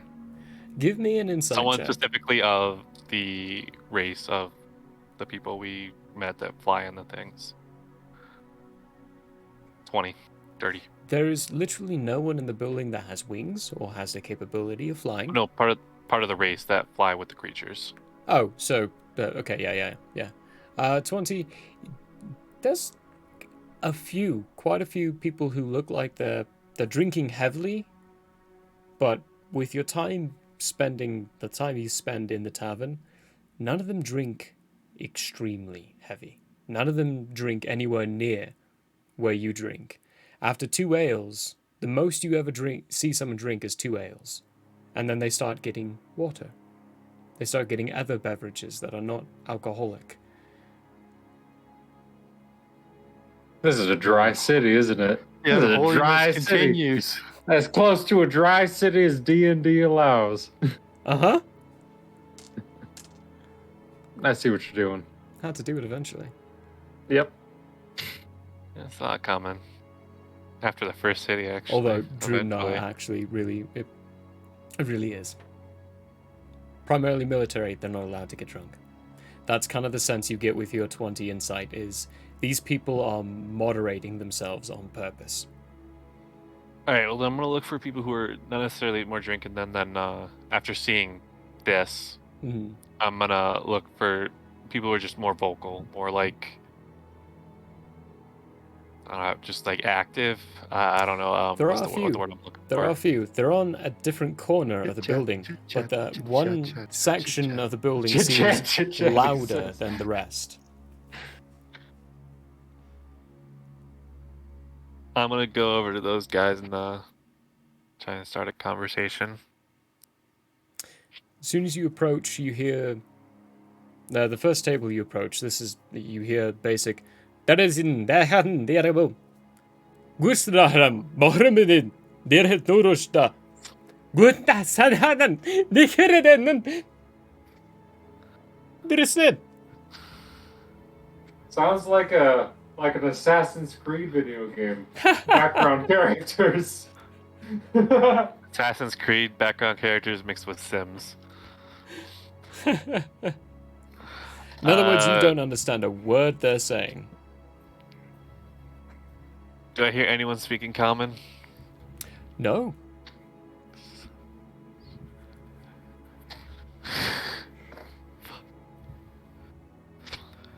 I'm gonna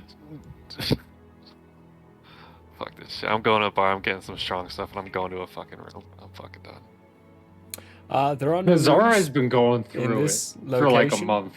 But when you go to the bar and you do the basic, like, I'll take a drink, the bartender's like, oh, you common. You speak Recloria common. Yes? See. Yes. Ah, good. Sorry, we don't all speak language. We have odd language. You I just nod. drink. Yes. Strong, weak. Strong. Strong. Pulls out and looks like an old dusty. And pours out and rolls it forward and reaches into a pocket and pulls out a silver coin and goes, "Do. I give it to him, and then I pull out my cask flask and ask him to fill it up with regular stuff. Weak. Ah, weak.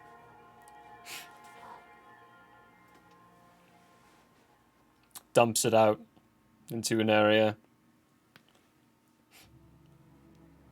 Starts filling it up with weak stuff, and once he's finished, caps it off, puts it in front of you, pulls out his silver coin again and goes, 4.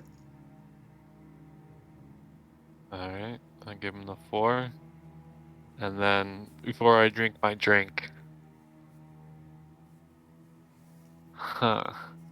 This is both me thinking and Zara thinking, as in how to word this. Just FYI.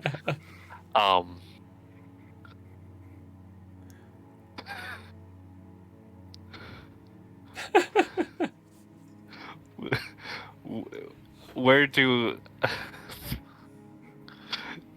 you have? Fuck! How do I do this?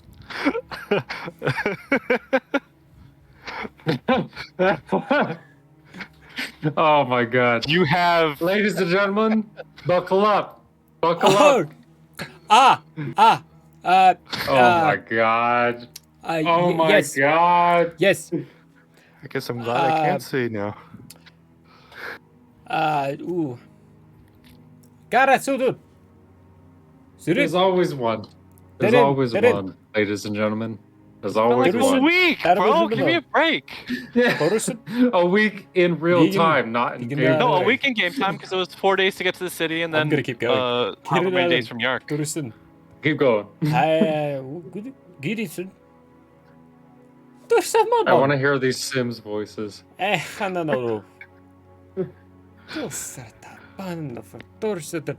This random person who's come up to the bar slaps you on the shoulder and goes, "Do it again, do it again."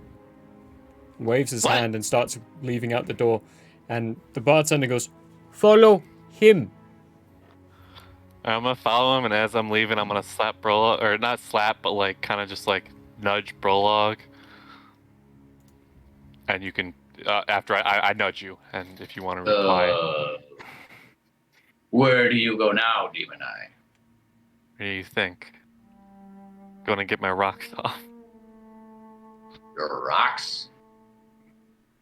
Just follow me so I don't get in fucking trouble again. Or don't, and then I'll blame you for not following me after I told you that I was leaving. I think you blame will reside with you regardless, but I will come.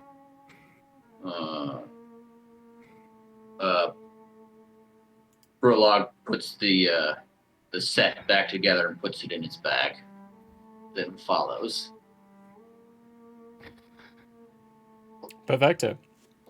The individual guides you to a larger styled building, and it looks... the inside of it is infrequented. Brolog? Is Steve coming with? Steve is with, of course he is. Yeah. Okay. Unless mentioned, he's always with me. It's just the easier thing for Beastmasters to say because it's really difficult to remember for some reason. But when you get inside, it's basically empty. But on the outside of it, it is boldly embraced onto the stone structure of the building Esmeraldas. I like that name. When you walk inside, there are basically no one inside. The individual says a few words you don't understand, and then walks out the building. Someone comes up, starts speaking the same language you don't understand, and when you just kind of stand there going, they go, "Ah, you only speak the common language of the Reclorians."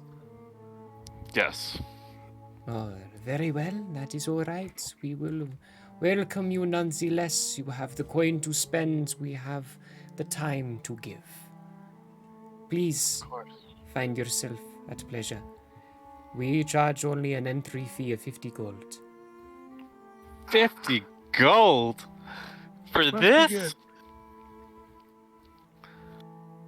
I better be getting something for that. What all does this entail? I don't even know what I'm walking into. I don't even know if this is what I'm looking for. She grabs you in the front of the shirt, kind of pulls you forward a little and says, "Pay the 50 and you will find out." Oh, hello. This is not the right name.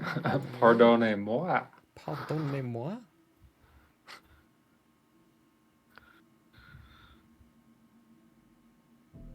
Or are we too rich for your blood? Or are you too poor?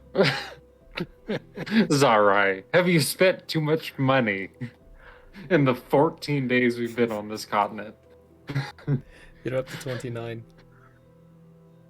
Oh yeah, 29 Yeah. days now. We've Well, skipped actually, a few. 35 days now. Still, 35 days, you're already out of money. I'm not out of money. 35 days and you've almost spent 500 gold. Well, lost 200. Collectively. That's still But I've counts as also spending. gained about 200 though, so like it's about evens out. Okay. What's your We decision? spent more than 500 gold collectively. What about 40 gold? I'm gonna attempt to negotiate. Oh my god. Give me a This persuasion guy. check. This guy. Suck my dick. That's what you're trying to pay them to do. Yeah, Exactly. you're negotiating down a price that should just be set 17. as it is. 17. That's more than I paid in any one down the She- barrel. She lets go of your shirt, pushes you away with the back fingers, and goes, "Too rich for your bloods. You can find your way out." And walks away. Rip. Begins walking away.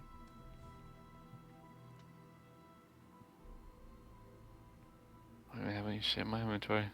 Fine. I'll walk away. Brolog is Yes. not pleased. Yeah. You seem to have wasted my time, Demon. I don't even pay attention. I walk out the door. Okay, where are you going Yes. from there? I don't even know. I'm telling. I'm just taking some flight. I gotta work off some steam. I tell Brolog I gotta fly around. If you want, we go back to the end, but I need to work off some fucking steam. That is not an advisable course of action. They said I could fly. I'll keep you in view. Hell, I'll keep Steve with you, and you can talk to me through him. He has a range of 100 feet, by the way. He can't communicate to you I know. I'm still 100 relentlessly. feet. Also, if you're I out, know. out of his sight, he cannot Yeah, no. communicate to you. I'm He has keeping to in sight see of you as them. well.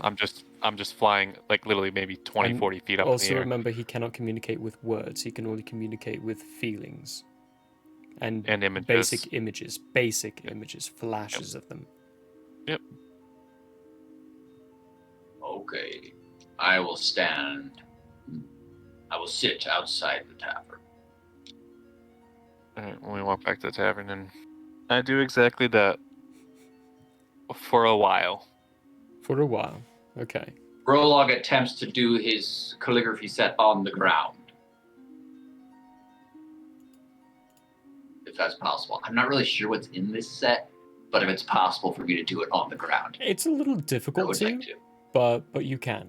It is a little Okay. difficult to do that though, because you're talking about a hard gravel type ground. Okay. Well, it gives it his best shot. Give it your best shot. Anyway. Boop, there we go. Hit me with your best shot. The Captain Doran, he guides you all to the temple at the top, this grandiose location, and build and make. It is quite magnificent in its construction. And when he guides you in, he says, "There used to be a lot more people who inhabited this location. However, it's been severely limited. The priests of Eshnar themselves have, there's been less and less people. It seems as though the Reclorian Chancellor, Soth, he hates our religion so much he sends his assassins not against our king, but against our priests. There have been 12 assassinations in the last season itself. As a result, no one wants to become a priest of Eshnar anymore. It is entirely up to our high priest to keep our order in order."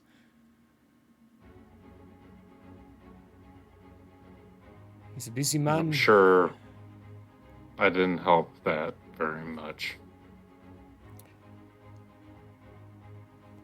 I heard a report of an individual who was in an old temple of Eshnar in the town in Recloria,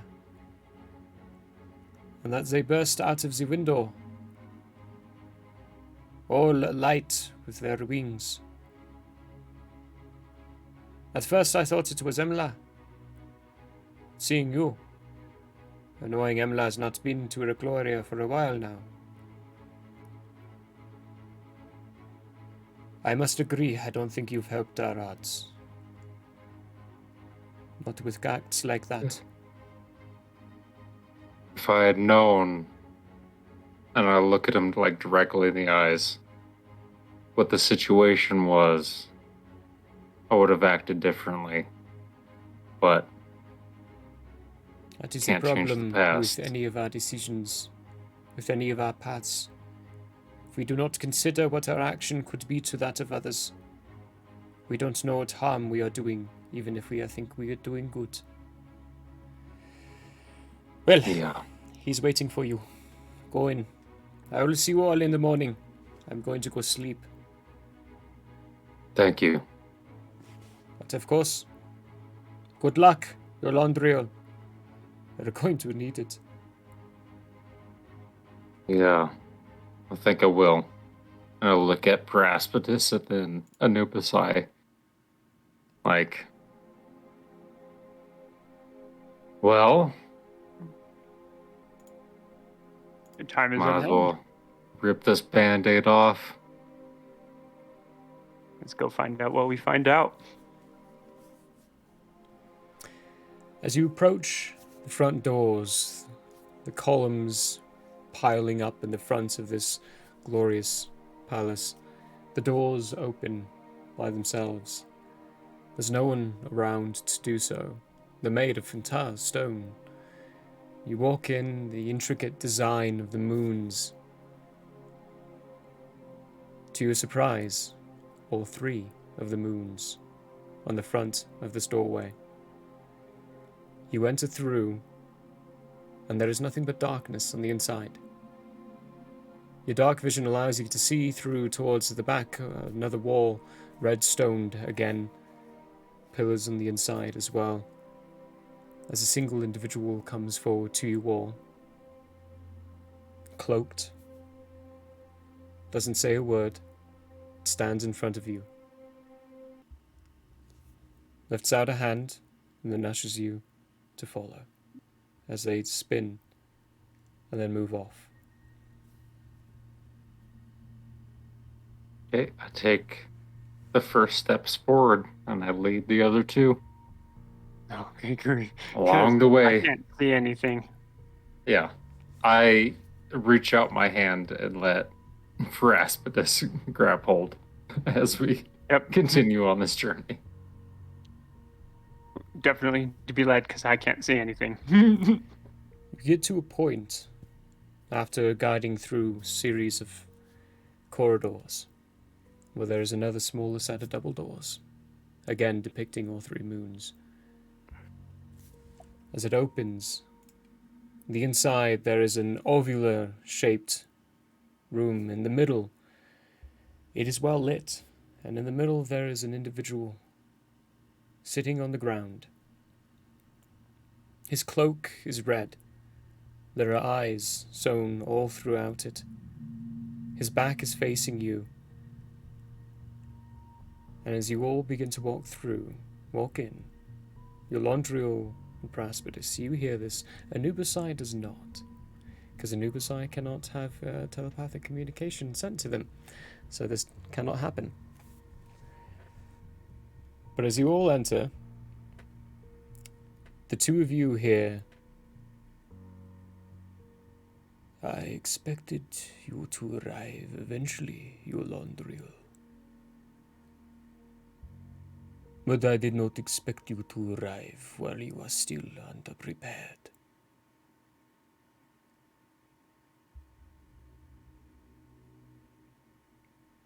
Why are you here? Because Ashnar sees fit that this is the path I must take, that these are the actions that have led me to this moment. The figure stands from the ground, slowly turns. Can't make out any of his facial features or what he looks like underneath this many-eyed cloak. but you continue to hear his voice in your head. I am not convinced. I do not see your purpose here, and I know Eshnar's reluctancy to yourself. But then again, that is why I am here. So tell me, Yolandriel, what makes you worthy?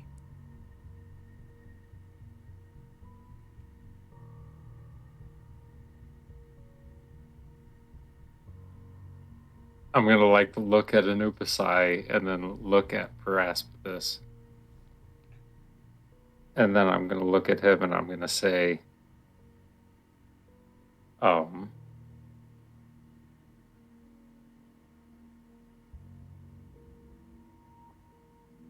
because if I wasn't, the Celestial wouldn't have picked me. I don't know why, but I assume that's going to be revealed to me. If he chose me, or it chose me, then what place do you have to argue? With that, you see him shift. The cloak, after shifting his shoulder, falls behind it, and you see nothing but tanned, ripped muscular structure underneath. He swifts the other shoulder, and his arm again tanned and muscular. He doesn't wear any armor. And around his belt area you see a very finely, beautifully made belt. But that's not what fully captures your eye. It's his wrists and his braces that do. The similar blue-silver gleam of metal comes from them. He flicks out his arms. Then prove to me they chose you, and that you did not take them.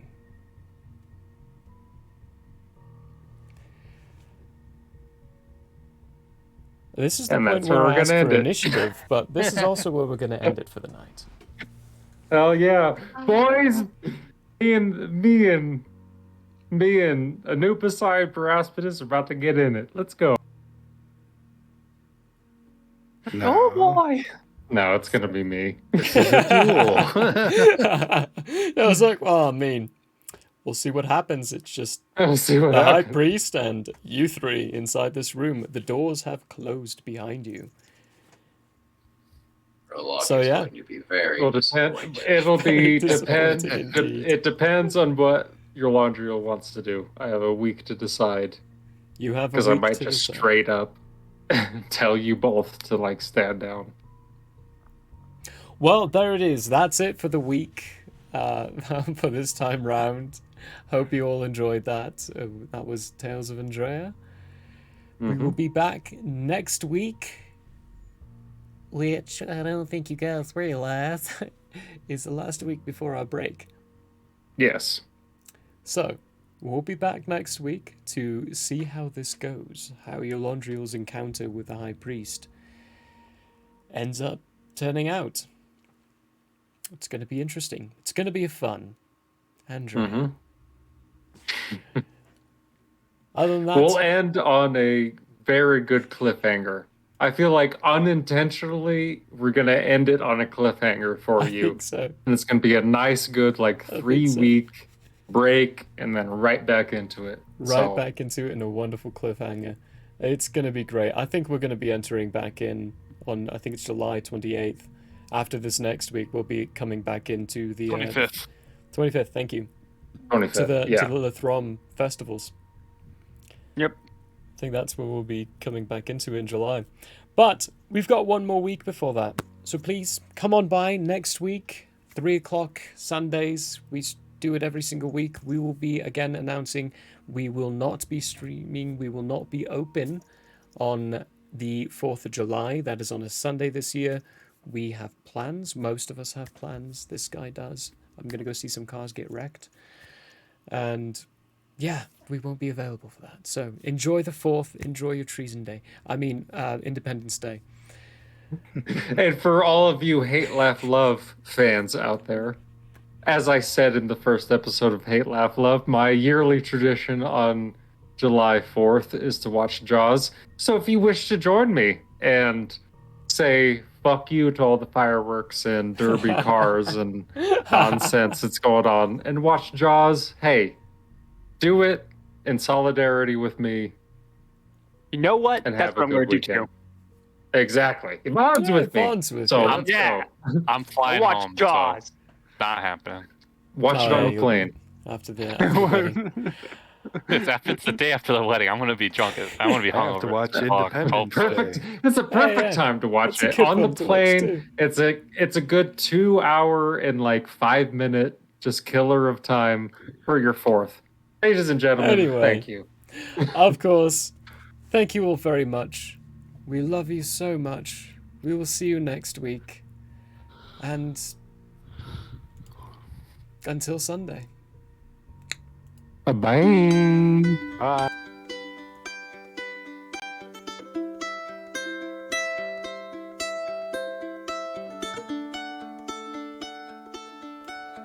I forgot to say like, comment, and subscribe, please. Thank you. We love you. The end may have closed for now. We hope you met a friend this go around. Tired and blurry you may be. We hope your minds are full from this revelry. May peace follow you out. May you return for more giggles and shouts.